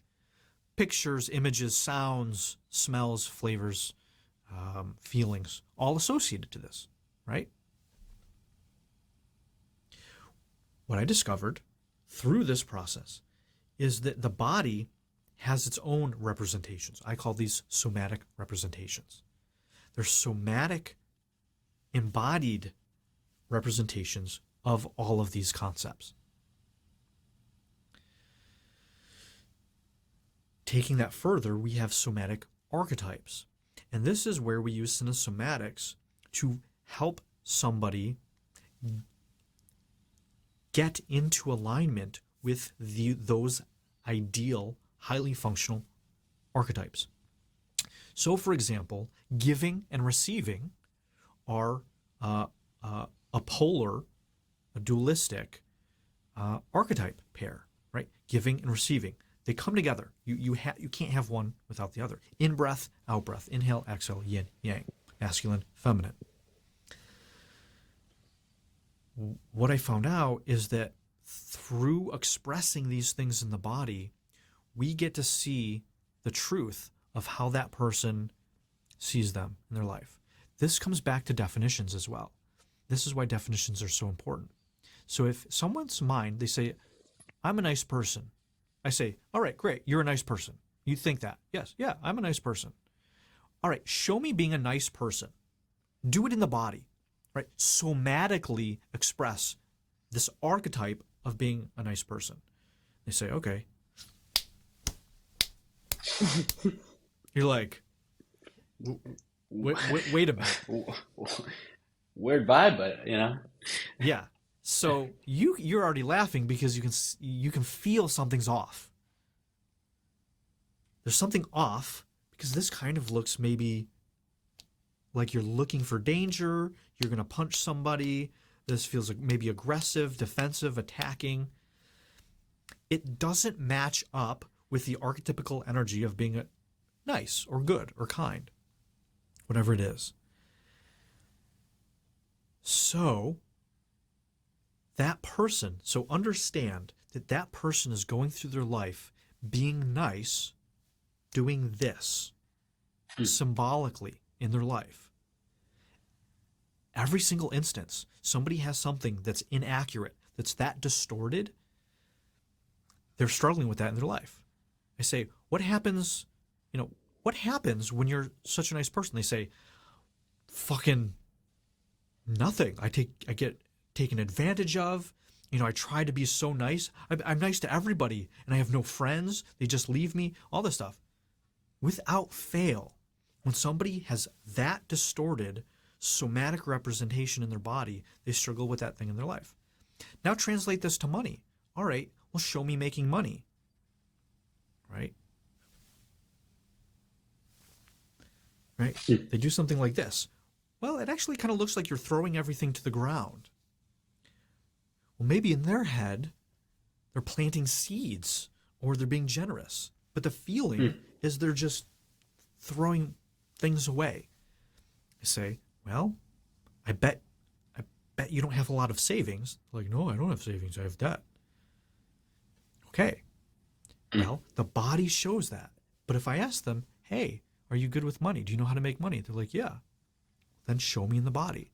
The body reveals the truth because the body is in the same dimension as time and space, physical reality, right? If you wanted to buy this book, you have to do it with your body. You have to exchange something physical. If you wanted to pick up this cup, you have to do it physically with your body. So there's this idea of law of attraction and manifesting and stuff that people practice and try to do. The issue is that they're trying to do it all through their head. The problem is the physical world is in the physical world. The tangible stuff is in the tangible. And so it matters, but it matters a lot less what we think about ourselves and how we think and see the world versus how we are embodying how we see ourselves versus how we actually show up physically in our body. And so I can learn more about somebody in a minute of moving. I can know more about them than their parents, than their own family, than people they've known for 40 years. Because that movement is telling the truth. I know how much money people make. I know how their sex life is. I know how they see the world. I know their opinion of themselves. I can see all of this stuff just by how somebody moves, because these things are represented in the body, and the body is the thing that actually creates results in our life. And when there's a disconnect between what's up here and here, just like when there's a disconnect between our definition and the real definition, just like when there's a disconnect between our story about something versus the actual truth of what the data is of what happened, these distortions create suffering. These distortions create dysfunction in our life. And then when we can penetrate those, we can heal that stuff, whatever's causing those things. Without fail, we become more functional and have less suffering. And well, I think one thing that I spawned in my brain when you were talking about that is the attraction, law of attraction type of behavior. It's probably even more dangerous to practice those things and have your antenna and your compass miscalibrated, because Sure, you're yeah. gonna you may be making progress, but it's just not gonna look what you hope it looks, and it's gonna reflect parts of you that you don't like. Um, so I think I like your approach of it being like the um, denoising the correspondence between the inner world and the outer world, and sort of being a channel for the ultimate goodness that can arise once you just like realize that that's what's been trying to happen all along. Um, but there's you mentioned, I think the fact that you can extract so much data from 60 seconds of footage brings me back to the idea we mentioned before of the way you do one thing is the way you do everything. Um, how did you land that, and how did you um, or what do you think is the underlying framework for that leads you to the conclusion, which I agree with, that uh, the way I take off my shoes reveals to me something about how I go about the whole of it. Um, Are you asking esoterically or practically here? let's do practically and then let's do esoterically because I am Okay. interested in the underlying too. Yeah, yeah, yeah. Good. Because there is both. Because this is ancient stuff. I mean, this Oh yeah. is, I didn't invent this. I just learned how to apply it in a very specific way that could only have been done in the past few decades with technology. I mean, literally, the equipment that we're using to do this like, came out this year. Like, Yeah. to be able to run these high frame rates, to be able to do this stuff, that's the highest level. But just having video access at home, it's only been a couple decades At um, most, yeah. at most, out of the what tens of thousands of years. So this is really cutting edge technology. Having the video now, I can do this stuff without video, right? I can read someone's Sure, movement. yeah. That's more of a in a shamanistic kind of way. The video just accelerates everything because it's the proof. We can go deeper. You get to see it for yourself. So, what I'm doing in some ways, the best maybe gurus or mystics or shamans throughout history have done in their own ways and cultures. It's the same thing that I'm doing. It's accessing that same realm. It's a Mm. form of lucid shamanism, walking the line, bridging the subconscious, the unconscious, the dream world, the symbolic world with the literal world, the waking state, the conscious world.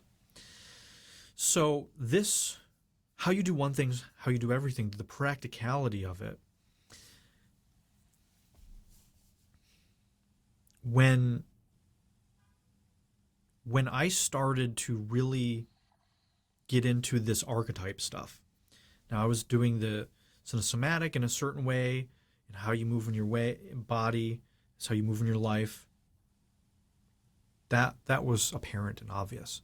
But when I started doing the archetype work in cinesomatics, where I say, all right, show me making money, all right, show me being generous, show me intimacy, show me connecting with a woman, show me having boundaries, show me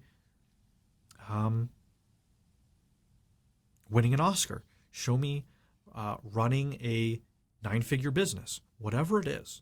Each of these have archetypical ways of being. I started to see that literally how they express this stuff in their body 100% correlated to dollars and results in their Mm. life. It's like, oh, this isn't a metaphor. Like, how you do one thing is how you do Mm. everything. It is not some metaphor. Embodiment isn't just a metaphor of practicing what you preach. This shit is literal. Like And to mapping, yeah. it's a physical, energetic, holographic mapping of here and here to the physical to the outer.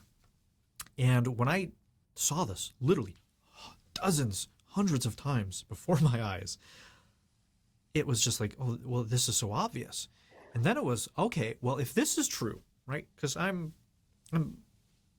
scientific in a certain way. I'm not a big dogma in the scientism religion, but I'm curious. I like experimenting. I like coming up with ideas, philosophies, trying things, experimenting. I want to do what works. I don't care about what someone else thinks. Does it work? Is this, you know, does this spiritual teaching actually improve my life? If it does, it's useful. If it doesn't, um, then it's probably noise.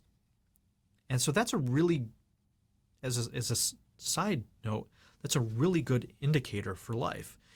Does this make me more functional in all ways, holistically, right? Because Mm, if it mm, makes me mm. more money, but it sacrifices my love, joy, and happiness, Health, yeah.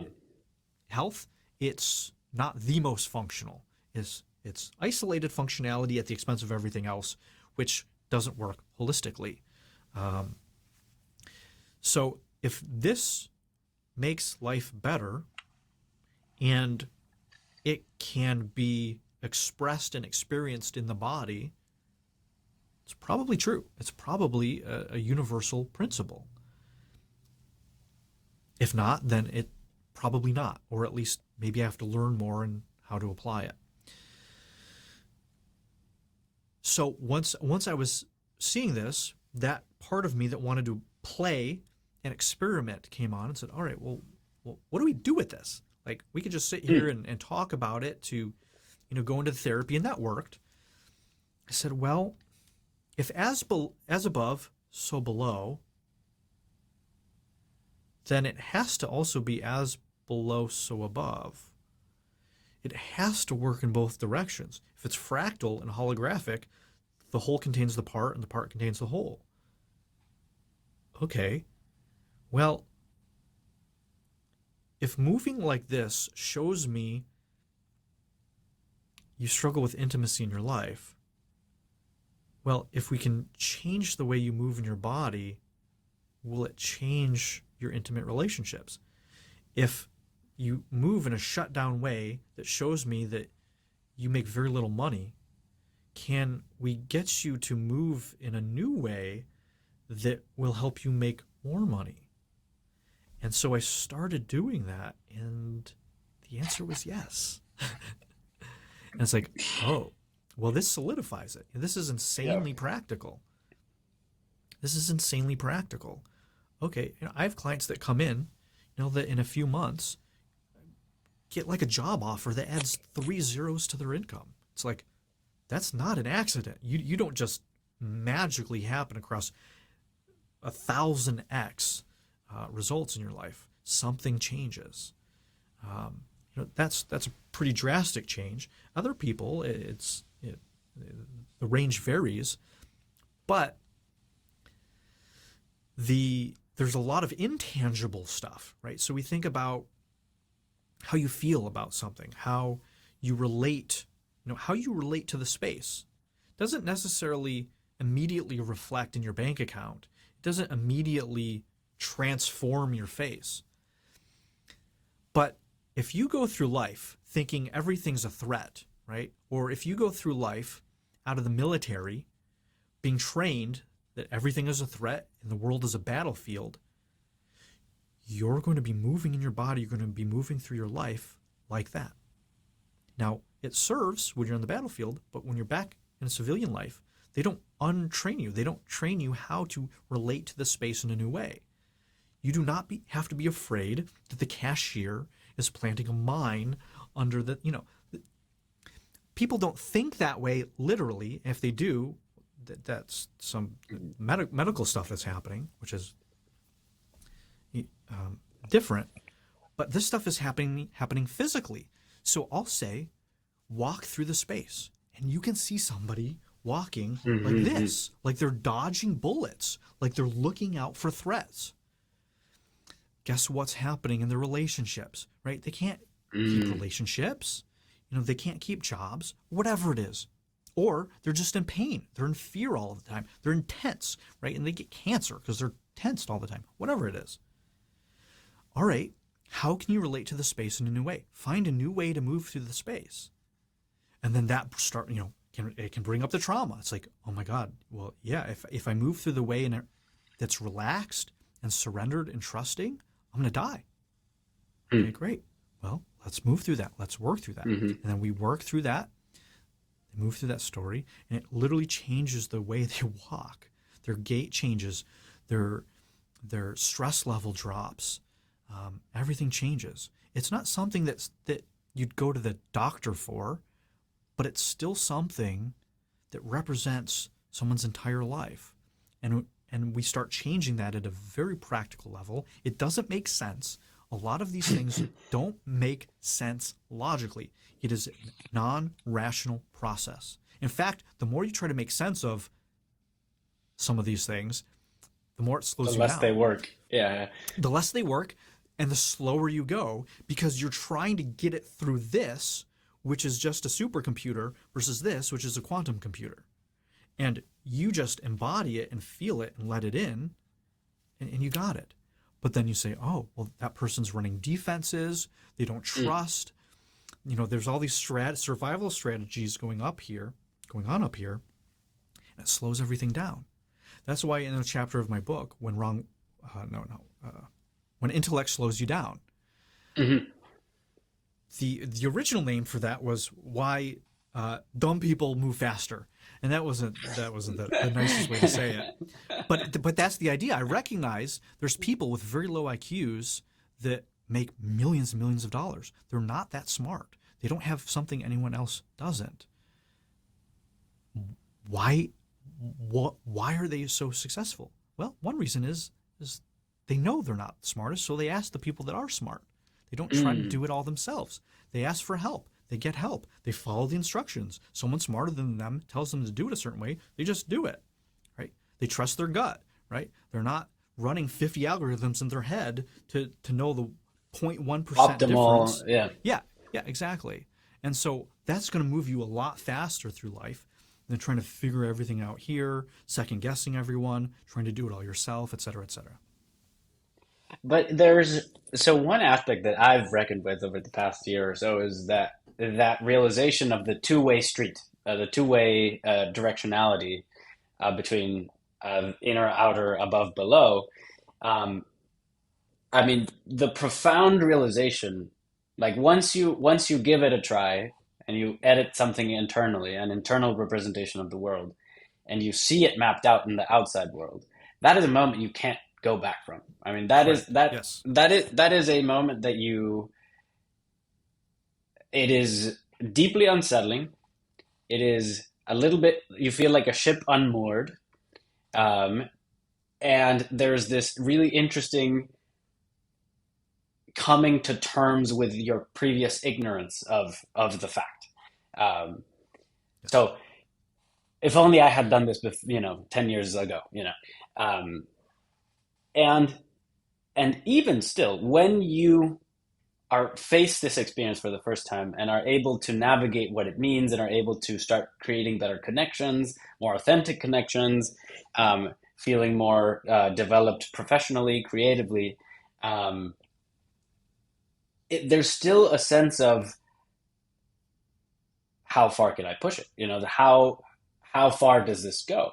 And and I think that's exciting because and I haven't heard much discussion around that. Not in the sense of um, uh, to get to talk about spooky stuff necessarily, but to um, just realize the cold hard fact that so many of the things in life that you think are outside of your control, just because you believe they're outside of your control, you can tweak an internal representation of those things and find that you can start pushing in the right direction. Um, and you see the sort of like the little cascading effects from your internal mapping to the way you move to the way it echoes in people to the way third order and fourth order effects take place. Um, but I wanted, like, how did you first of all reach escape velocity, and how did you cross through the veil such that you maintain all positive aspects of the empowerment without any of the and I don't want to sound like you're neglecting or rejecting the without the. I mean, how do you do it in a way where like you still align with all the positive good as opposed to um, the giantness of what space really looks Sure. like? Yeah. So the fundamental way that I've done that, and I think in some form, the only possible way is by facing all those shadow aspects. And Mm, I'll give you a real example.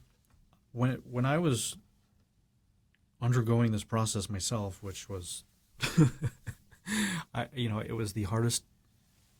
It was the hardest thing I've ever done. mm, Because it's not just one thing. Like it's mhm, thousands of things. There's a few dozen core things, but it's like stop, stop, stop. Well, what about stop? Yeah, but stop. Okay, but then I'll stop. mm, It's just stop. Oh, well, see, look how good I'm doing. I'm actually really mm, getting it, mm, aren't I? Really, and like mm, stop. mm, Yeah, Well, I am enlightened, aren't I? Stop. That's a Well, tricky one. Yeah. well, well, don't I need to let people know I am because then they'll believe me? Stop. Yeah, but if I don't tell anyone, they won't realize it and they won't trust me and then they won't know. Stop. Why do I need them to believe me? Stop. You're just conning yourself. Stop. Wow, you really made it. Stop. And so it's just this consistent stopping, consistent self awareness. You know, in the beginning, it drives you mad. It's like when you start realizing, oh my God, how I do one thing, so I do everything. Oh my God, all these stories are running. Wow, this is narcissistic. Oh, I'm being a victim. This isn't real. This isn't real. You start realizing, right? You start doing it. Escape velocity, piercing this veil. This is one way to represent this. So you look through, you can't go back. Oh my God. You see everything differently. You know, and it's a form of spiritual awakening. It's a form of enlightenment. I mean, you see everything for how it is. And that goes back to what you actually asked me, you know, how do you facilitate this? You know, how can you Mm-hmm. deal with this stuff? You're doing, you know, these 5 things in your head. Well, I'm actually doing like 20 things, but they're in my body. But there is Mm-hmm. stuff because I'm seeing the distortions. So these are the 3 layers of when I work with a client, the 3 different layers of perception. The first is you're asleep, right? You're a sheep. You're just, oh, this is just life. This is how things are. Oh, I'm a good person, or I'm a shit person, or this is just kind of the Matrix kind of way. This is just whatever. You're in the Yeah. stories. Sonambulatory. Yeah, you're in the stories. You're not aware of them. They're running you.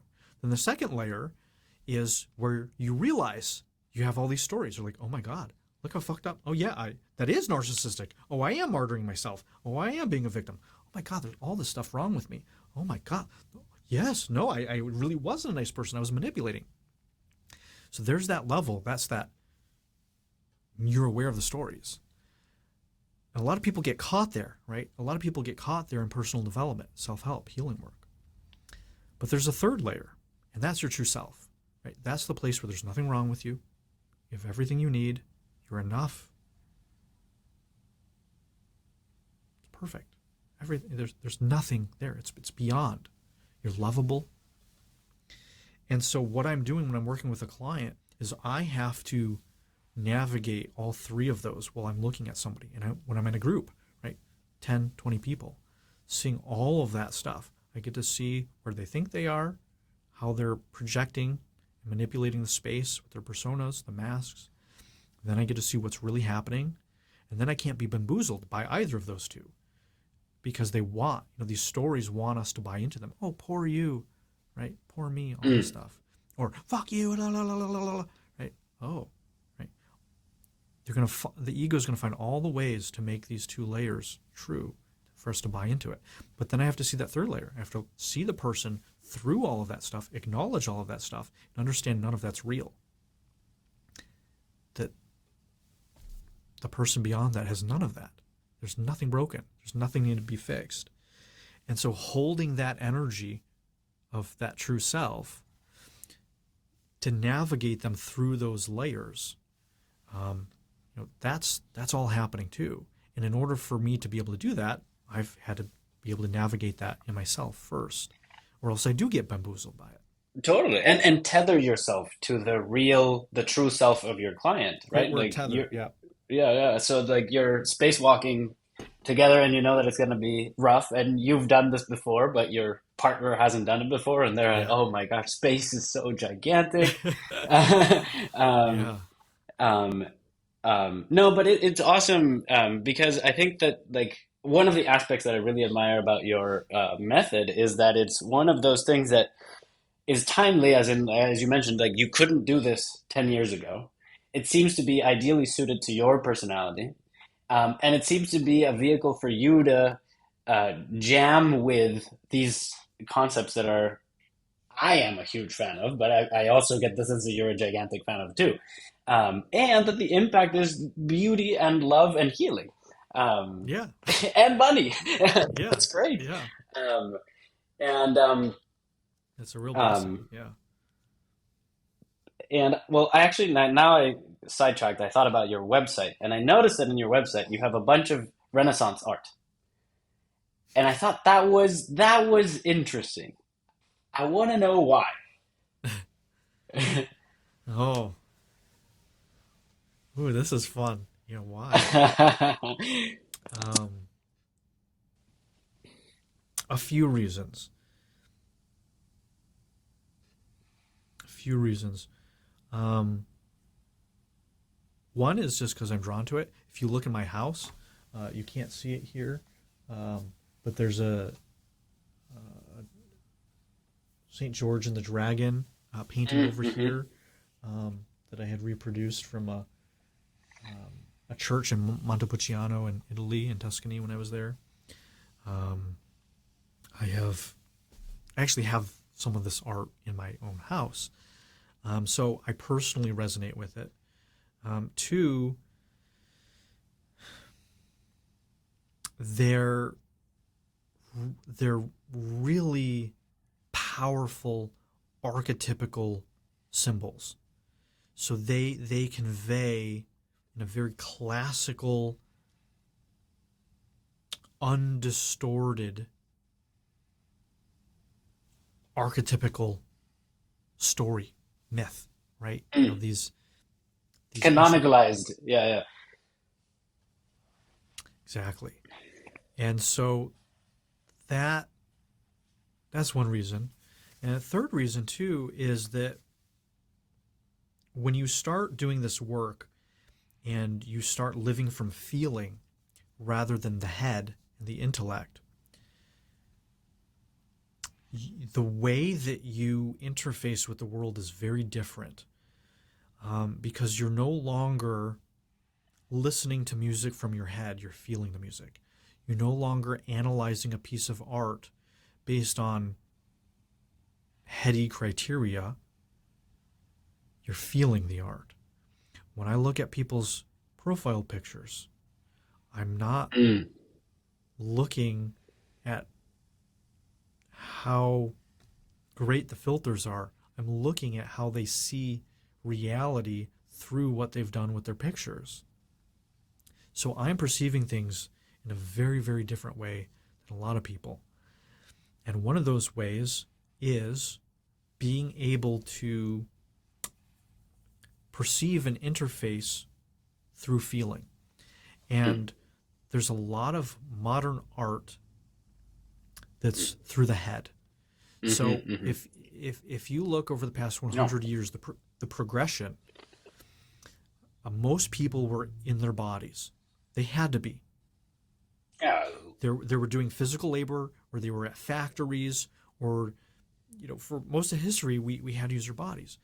Now, with computers, when television came around, everything changed Mm. because it became a passive experience. Um, and you get to see how movies and music, people say, oh, yeah, the older stuff is so much better. Well, there's actually a reason for that. Mm. In my world, is because more people were more in feeling. They were less in ego. When the star system came about in Hollywood, when you have all these Mm. actors, they're very narcissistic. I mean, I lived in Mm. Hollywood, in LA for 10 years. Massive amounts of narcissism, massive amounts of ego. Um, there's competition. There's intellectualizing concepts rather than Mm. feeling them. The digitization of stuff versus analog. So there's a lot of things that have happened. People are more in fear. There's less trust. Mm. People are locking their doors up. The propaganda and fear coming in through TV, all this Mm-hmm. stuff puts people into a different state. Um, there's a lot more anxiety and fear and intellectualism, all the stuff, which results in different feeling art. And so what happens is I pick up a book, I look at art, and I can feel the energy. I can see the distortions of the people that create it. I watch movies. Oh, This is how they see the world because this is Hmm. how they wrote this character. Hmm. They're inserting themselves into the art they're creating. And to me, that is not high art. It's low art. It's still art. You're expressing yourself. But it's not high art in the sense that you're letting the divine move through you and you're a clear conduit. Versus low art, you're inserting yourself. Is your egoic creativity projecting itself. Musicians, right? They play music, they're inserting themselves, or they're on stage, they're inserting themselves into it, versus the ones where you can Hmm. hear. There's something. It's everybody goes quiet. People get chills. It's a spiritual experience. Like if you listen to uh, Leonard Cohen's Hallelujah, there's Hmm. something in there that goes beyond his ego. Versus if you listen to, let's say, a generic pop song, it's like it hurts. There's no feeling. It's synthetic. And so this is another reason is that as I've gotten more in tune with feeling, I've been able to feel different stuff. And so one of the philosophies in these ancient painting, in this artwork, was to be a vessel for that divine, was Hmm. to articulate, to convey the unconveyable. How do you take this mythological, archetypical story of love and passion or lust or betrayal and create an image to symbolize this, to take this ephemeral thing and turn it into a tangible art piece and get out of the way? It's not about Michelangelo. It's not about Leonardo. It's about that divine thing. And so, in regards to the work that I do, that is why. It makes total sense. I was in the Vatican a few months ago, and the reason I asked is because I was experiencing the altered state of consciousness that is going through the Vatican. Yes. Uh, and one of the things that stood out to me was how psychedelic, organic, and humanist the art was in contrast to what I was expecting. I thought I had this preconception of the Vatican as um, the ultimate pedestal for God above and you, lowly peasant, below. Um, Oh. so I thought that the Holy See was going to be look at how awesome God is and look at how much we're not awesome. And I was very surprised to see the contrast Yeah. there, including I was just completely blown away by the final judgment in the Sistine Chapel, uh, where there's a an amazing hidden message there that I think is just. I mean, I would if you haven't seen it, I would just encourage you to look at it because it's beautiful. There's a Michelangelo put this message in the background in the outlines of the shapes of the forms that is beyond like it's just so cool, and the fact that that is where the Pope gets chosen. I mean, a lot of Yeah. narrative and powerful myth there. And I thought you were gonna say there's another meta layer which I also would totally resonate with. That is, I think we're in a bit of a renaissance these days as well, in terms of um, seeing the postmodern slash nihilistic slash secular materialist view as insufficient. Um, Mm. and and I think there is a desire to regroup and find bearings um, together as opposed to isolated islands of relativism. Um, and I think a lot of the work that you do, especially because it's so interdisciplinary, as you said, like you blend technology and age old myth and modern psychology, and you don't really alienate any one aspect of human history Yep. and incorporate it all. I think in a very Thank you. I would just pause you. Thank you very much. You said that extremely well. You articulated it better than I could. That's exactly it. Yeah. Thank you. no, and it goes through, which is I think part of the highlight that I mean I've been looking forward to this conversation for a while, but um, that there is a resonance there with the times that I think is really valuable. Interesting. I Um, think, huh? and I think, and well, I want to believe that it's true. I have felt a bit of a shift in Yeah. the stars as well, and I think that um, getting a message of holistic integrity and um, even though it's incredibly difficult, I think like what the process to get to develop your own voice, what you've done, um, Saint George has to face the dragon, um, and but I think an encouraging message of having people pursue that um, by emulating to the best of our ability. I think you do this exceptionally well. The embodiment of these holistic principles can be incredibly encouraging, can be a tremendous force for good, and can help inform the definition of this new era that's coming up that we're sort of spiraling into the event horizon um, with jubilant joy. Um, but I think it's what we need to make it through the event horizon. And I asked about the art because I'm very curious about the little details that inform somebody's tastes, which inform what they are. And I had my hypotheses, and I just wanted to peek under the rock, see what was there. Yeah, well, there's another layer too of my interest in that time period, um, in alchemy, in that Mm. whole time period. I mean, at home I listen to it's so lame, but I love it. Lute music, so traditional Loop music. lute, Oh, lute. Lute. Oh, Yeah, you go hard, man. Yeah. yeah. So, um, yeah, I got a playlist. If anybody is interested, it's called Lute Music for Alchemists from Spotify. And I was just like, wow, that speaks to my soul. And if you, all the album art has all this traditional art on it, this Renaissance art, and it just, it, if I had a past life there or something like that, I wouldn't be surprised because Hmm. um, I have so much resonance for that. We do symbolism work too, so we use outside of cinesomatics is just one approach that we take. We also do dream work and symbolism work, and some other fun esoteric stuff for people that are Mhm. into that. But the symbolism work, we use these ancient imageries um, to do the same thing, to reflect back a mirror. Say, all right, as within, so without. So what do you see in this symbol? What does this represent to you?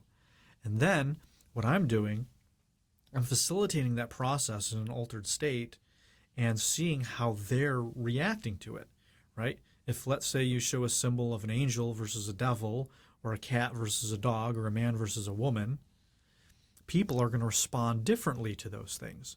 And based on how they respond and relate to them, you get to see their projections and distortions Mm. and filters. And then so I come in and reflect those back to them. And there's all this tremendous healing, transformation that occurs from getting into relationship with these literal pictorial symbolic archetypes. And then as you do that, more data from these archetypical symbols comes through to inform you and kind of upgrade you, upgrade your operating system with some more functional archetypes at a subconscious level. Mm. Um, and it's very similar. It's just a different door as the cinesomatic work. It works the same way. It's just a different door. So that's I was also part of the fun of these ancient the artworks. um yeah, I mean, and you can't deny the power of the symbols. I mean, like I also went through a bit of a rabbit hole, just sort of like contemplating the symbol of the apple. Mm, And yeah. I went far. I went really far. And I mean, you don't need to go further then. It is the most valuable symbol in the world, like stock ticker in the world. Uh, and so like You're right. the clues are there. Yeah. Um, but I was going to ask you in terms of the reps, in terms of the new clients, new challenges with a client. How would you describe the arc of difficulty? Do you feel that it gets easier over time? Do you feel that it gets harder over time? With a client's experience or my perspective of me doing the work? your perspective of doing the work. Um, well, it was the hardest in the beginning when I was doing the work myself. Hmm. Um, when I was facilitating with clients, um, in the beginning, I was still learning, and I was still dealing with my shit, right? So Mm. I started doing this. All right, great. I did all my work by myself. Now I have to do it with clients. Oh well, geez, I can't get defensive. All right, Mm. me getting defensive of them attacking doesn't work. So I got to heal my shit. I got to address my defenses. Oh, this person's going to be paying me $20,000. Okay, do I really want to say this and offend them and Mm. risk losing them as a client? That's literally my life, paying my rent and food.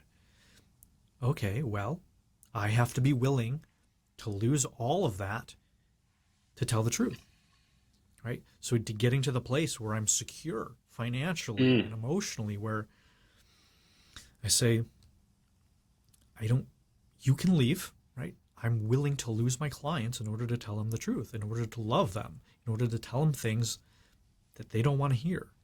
I have to be willing to operate at that level. Almost no one else is. Mm. Um, Mm. you know, a lot of people are not going to really tell them the thing because it might offend them and they might lose them as a client and they might judge them or all this stuff. Well, that's one of my differentiating Mm. things. Clients come to me for that.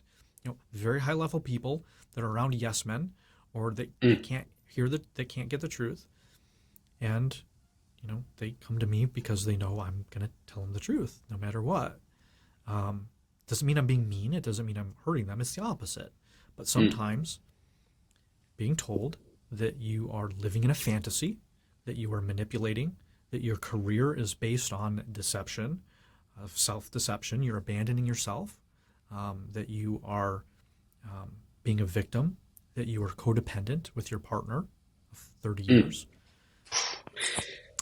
It's real stuff, real consequences to these things, both in my life, their life, and all of the people around them. But it all is leading to the truth. It's all for liberation. It's just that road of getting there. Whew. And so for me, facilitating that, I've had to get to the place. I've had to do the work for myself just in facilitating. It's a whole nother level to facilitate this. I don't like conflict. My nervous system, when someone wants to beat me Mm. up and attack me, doesn't like that. Consciously, I'm able to navigate that, um, I'm not immune to the feeling of my biology saying, "Danger! Someone is about to kill you." I literally Mm. have people. I mean, you saw one of the videos. He's like, "Yeah, on the first call, I Oh, said I wanted to come and strangle yeah. you and kill you." Yeah. Yeah. And so with that client, it was like 5 months of dealing with that, Yeah. and Yeah. then Yeah. in that 6 month, huge breakthrough. All of that dissolved and changed, and Talk about so somebody who, sorry, he was one of the examples that I saw before and after. yeah, Uh, and you can tell. yeah, and so that's it makes it worth it. Yeah, sure, sure, of course. I have a nice living, and I get paid very well, and it's that okay, this is going to lead to something. All of this work, this thing that we're co-creating here, because Mm. I'm investing in these people. Yes, people Mm. invest a lot of money in me in this process to do this work for themselves, but so do I. I spend an hour and a half to 2 hours in a private session when I'm working with a private client. We go deep. I have to be able to hold and like you said, all those three levels, all that stuff. The client they get pit, or sometimes there's major trauma. Right? Someone's been Mm. raped, molested. We deal with everything, or someone's done that to somebody else, and they're dealing with the shame and the guilt and the terror, and there's nothing off limits that I work with. And so there's some really, really heavy stuff where, I'm crying on some of these calls, because I'm feeling, because again, I'm feeling them. I'm not Hmm. dissociated. I'm loving Mm. my clients. In traditional psychology therapy, they tell you don't do that. Dissociate, distance yourself, which makes sense because most of those people don't do the work themselves. They got all their Mm. weird shit going on. I've done a lot of work to purify that. And so I'm not perfect, but I'm at a high enough level where I can be of service to most people in most ways. And that's enough. And so I'm actually investing in these people. I want their life to improve. I know their wife's or husband's name. I'm I show up to their things. Like I've Mm. driven 5-6 hours to see one of my clients' performances, to show up and support them. So I don't work with everybody. I work with people I know I can help that are ready to help, and I enjoy working with. And that's changed. You talked about the arc. That's changed. I'm in a blessed place to be able to be choosy with clients. Um, Hmm. Whereas in the beginning, I wasn't. And so I was desperate and needy. Mm. So I brought on a lot of clients that didn't trust me. They didn't take it Mm. seriously. I charged very little. The more I've charged, the higher people, higher level of stuff I've worked with, the easier it is, the more fun it Mm. is. I have clients where we're laughing on the calls, we're having fun, and Mm. he's having huge breakthroughs in his life and Mm. paying me more than I've ever been Mhm. paid. Mhm. It's like, oh, there's something here, and that has to do with me and my set point. Mm. So as I've been doing it, the more I've grown, I learn from every session. I get so much from my clients. I'm like, geez, it's like sometimes it's like, wow, I get paid to get this much from like I'm learning, right? I have Yeah, people like totally. I'm not a father yet, but I work with Mm. some people that are fathers. I'm learning all of this stuff through their maybe failures or mistakes or lessons or breakthroughs that they've learned as being a father. I get to see it in their body, what works, what doesn't work.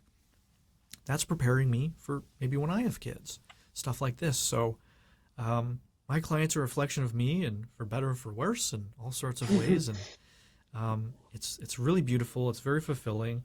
And we're changing tens of thousands of people's lives. No, it's so cool, and I'm happy to hear that because I am also very familiar with the um, learning curves and steepness of them, and how even things like getting started on any project, you're overly sensitized to the small setbacks that could stop you from compounding interest in the long run, right? Yeah. So do Silly this things. also as an entrepreneur, right? So I was doing this, not, Yeah. not, not right. So it's not just you're learning a skill. It's literally you have to live. So I'm also learning business, marketing. No, Right? I knew that stuff. I've been an entrepreneur since I was 18, a software company, but still, very different world. So I'm not just trying to get good at one thing. I'm not just good at therapy. I have to learn all the technology. This is Yeah. a tens and thousands of dollar studio setup here, right? This is just Looks great, even by the way. this. Yeah. Thank you Yeah. very much. Yeah. But I've spent 20 years learning all of the things. All right, well, this is a microphone. How did I learn about this microphone? Well, Sennheiser's a brand that when I was Mm. 14, I got headphones as a Christmas gift, so I knew about that brand.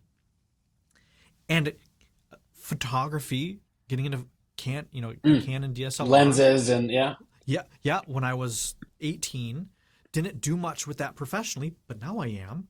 I have all these lenses. I know all about aperture, just like everything, like all of these Hmm. terms that have nothing to do with therapy. But in my modality, you got to know all this stuff.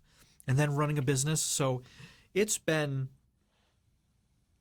3 decades in the making.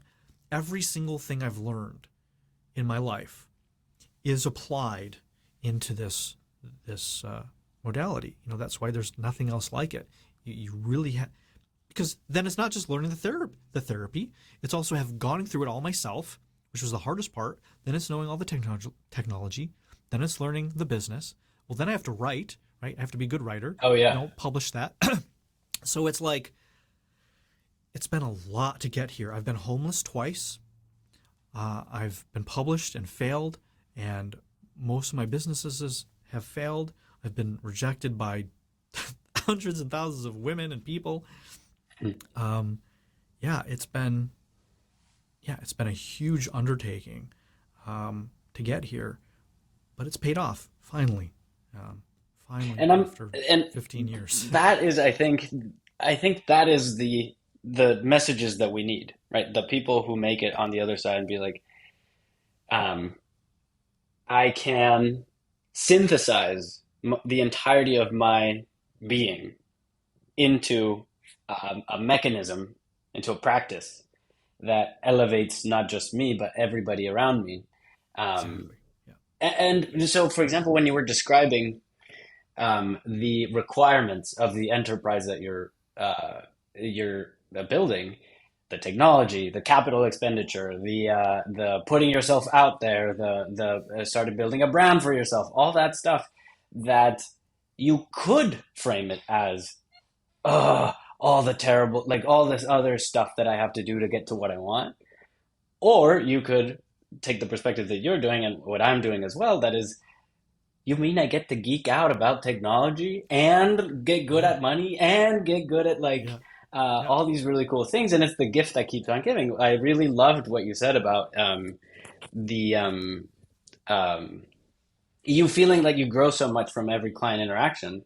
Um, and I think sort of I've been gravitating towards this philosophy of always deliver over your expected value. Um, So for like in business, you develop this intuition that the price has to be greater than the cost, and so that you're always like doing this value arbitrage, right? Like, um, for lack of a better name. But I Yeah, I think get that it. Yeah, like, sure. but I think that like I've sort of reinterpreted that and disassociated the cost from the value by thinking of something like the character of Frodo Baggins, where the book, The Lord of the Rings, may cost $15, but the value of a character like Frodo Baggins is, I mean, I can't, I mean, oh my goodness, like it's beyond, I mean, it's one of those epic life lessons, right? And so I think that, like, back to what you were saying, it just predisposes you to be in a state of total service, right? Like, I'm here to be the best version of me I can, to provide the best thing that I can for right now. And I know that by doing this, it is furthering not just my objectives, because at that point, your objectives are sort of equalized with the ultimate objective of life and beauty and good and truth, that is generous beyond what our human ego can even understand. Um, so I would like to just recognize that. And also, one thing I'd like to say is like, it's so easy for in the beginning, for any kind of journey to be set back by the little setbacks in the beginning.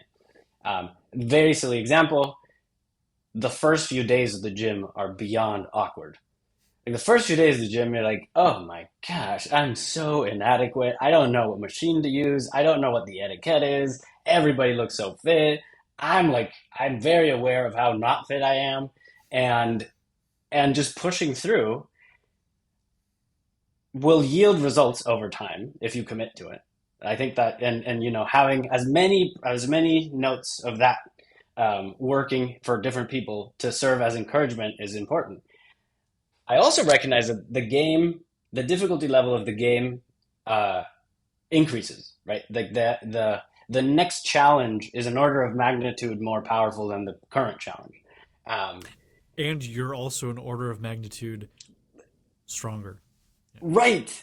So that is the encouraging part, is that, like, Yes. I think the reason I asked the question is because as you face bigger and bigger dragons, you're also bigger and bigger yourself.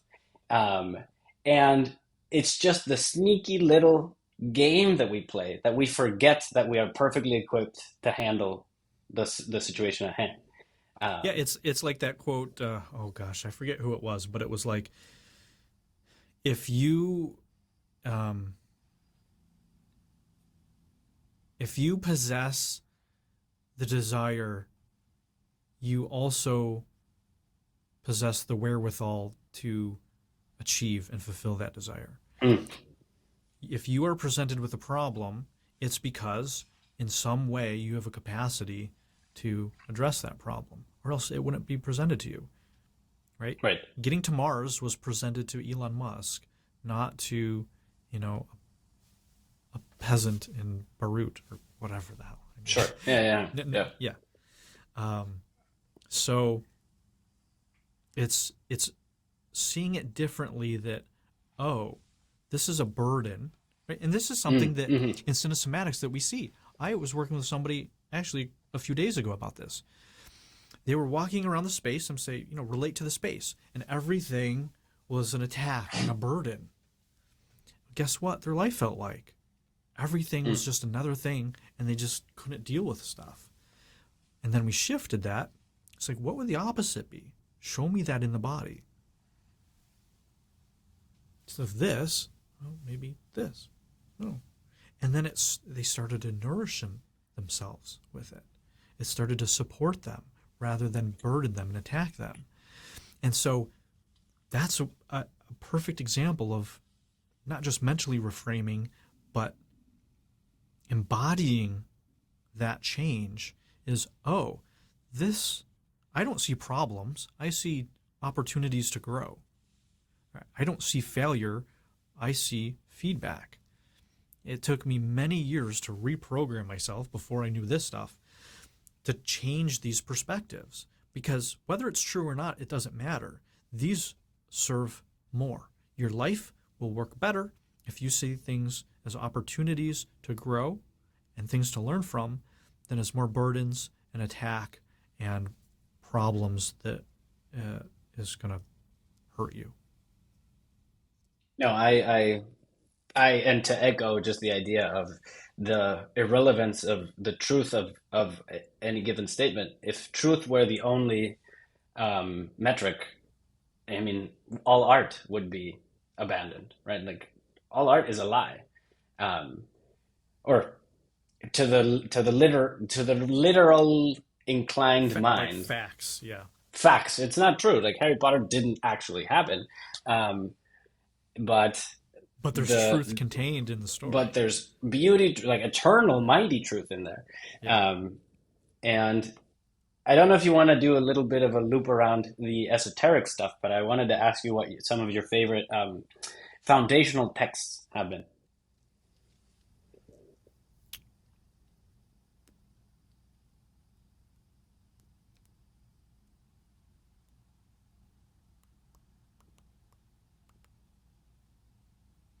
I actually learned a lot of my stuff not from text. I actually had Mm, a mentor, a master, um, in these ancient lineages, mm. like an actual person, teach me a lot of this stuff. Um, and I learned a lot of stuff, not necessarily esoteric, but I learned a lot of stuff through Alan Watts and Joseph Campbell. Oh, yeah. So I'm actually an advisor at the Alan Watts organization, um, and my book was recommended by the Joseph Campbell Foundation. That's So so I saw it on the book. yeah, so that was such an honor because I acknowledge them in my book.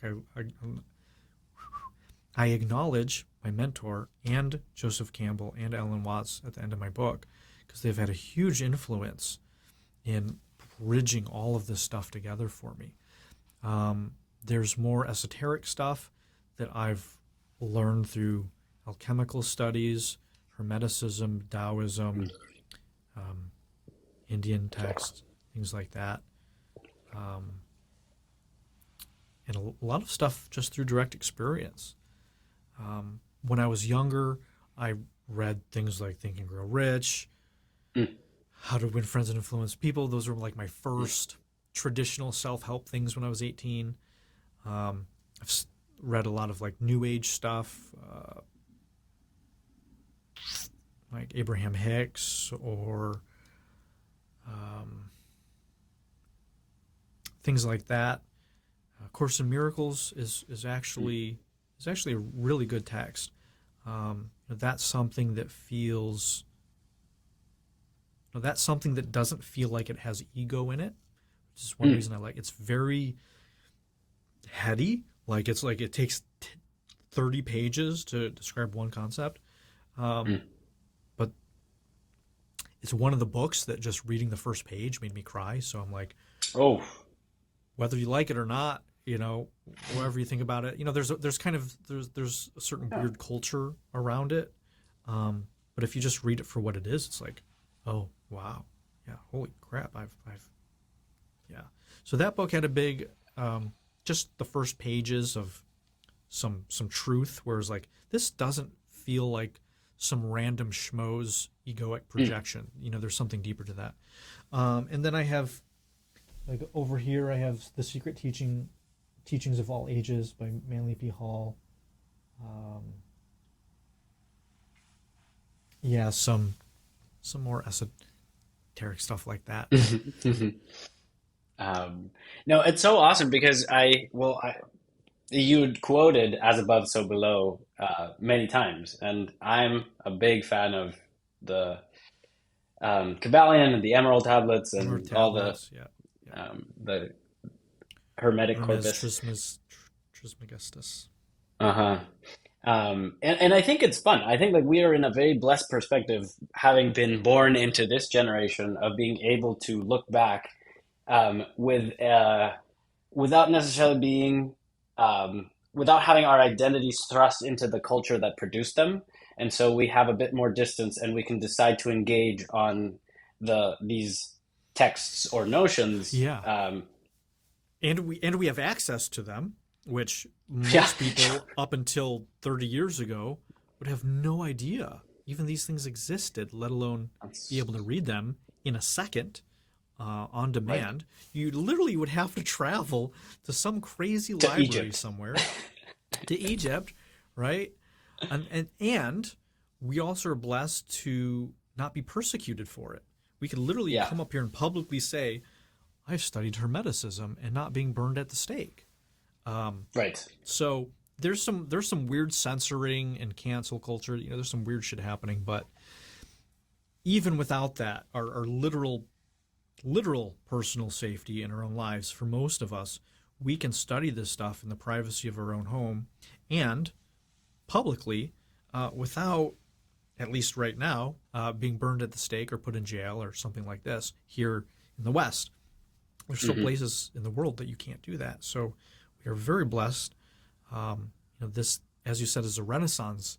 Because of the internet, because of access to these ideas.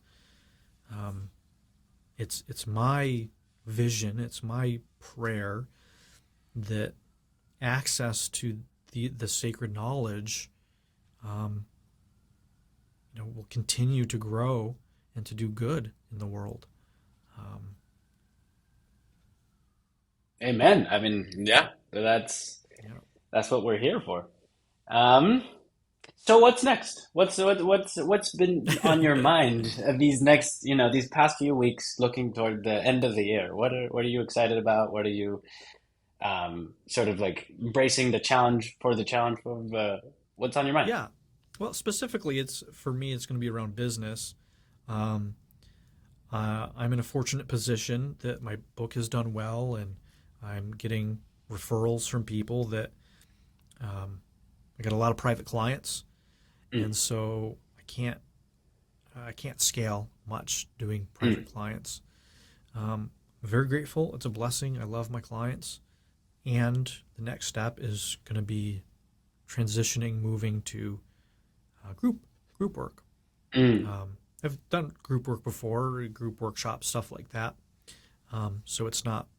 I know how to do it. I've done it. I'm good with it. mhm, But it's more of just the business stuff. So I'm going to be mm, basically, imagine awaken to your true self with Cinesomatics in, mm, like, I don't know, a 30-hour online video course with community, mm, plus group Cinesomatic, a small group of 10 to 15 people in mm, a group doing all the work I've just been mm, talking about, for like a 6-month program. So transitioning the business into a form, into a model that will reach a lot more people. I'll be able mm. to reach, thousands of people instead of dozens. Mhm. But that's going to be an undertaking to create all that content, all those videos, all that content, synthesize everything.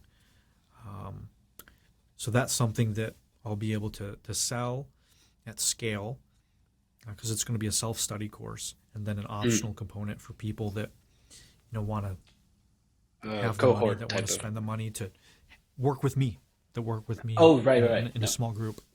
Yeah. And then so those people will be together. So it'll be a community. So it'll be an online community with the curriculum and interaction with me and each other. And so I've spent the past year kind of really trying to define this model. What, Mm. because the great thing with the book is that it's something people can kind of come around, right? Gather Mm. around the book. Like I'm on here talking about some things around the book. It provides a space.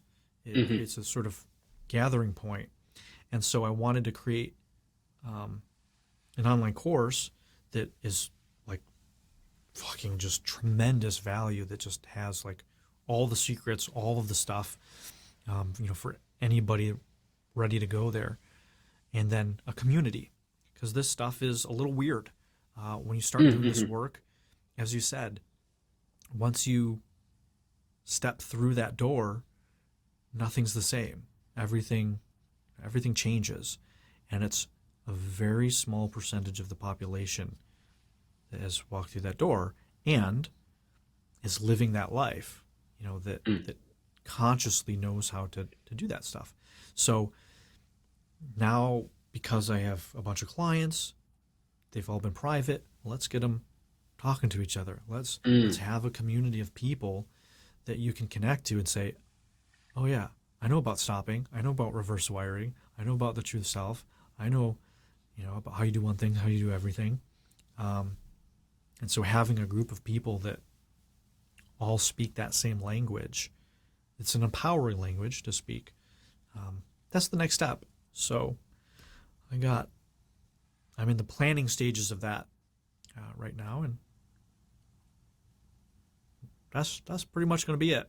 That's exciting. I mean, it's the nature of the dragon, I guess. It's like the shape of the next dragon, and um, oh, there's a fun little. It's a scales, um, the scales of the dragon, and you're scaling your business. Um, Oh, yeah, and I'm scaling the dragon. and you're also scaling the dragon. But that is exciting and encouraging, and I'm excited to hopefully reconnect in a few months to see where you're at, and hopefully have another conversation as without necessarily having to um, define everything because we've defined a lot of it today. And Yeah, so I very much look forward to a chance to dive deeper into say a given archetype or a given pattern or whatever it is. I mean, who knows where we'll be 6 months from now? yeah, And that would be a true joy. Um, I think we can call it. What do you say? yeah. Perfect. All right. This was wonderful. Thank you for being here, Andrew Daniel. Thank you for having me. Thank you for the the conversation, the questions, your contributions. It's always great when I'm doing these things and I get I learn just as much from your side. So thank you for bringing your brilliance and asking really good questions and um, having me on. Just inviting me here. It's a pleasure. Perfect. Thank you.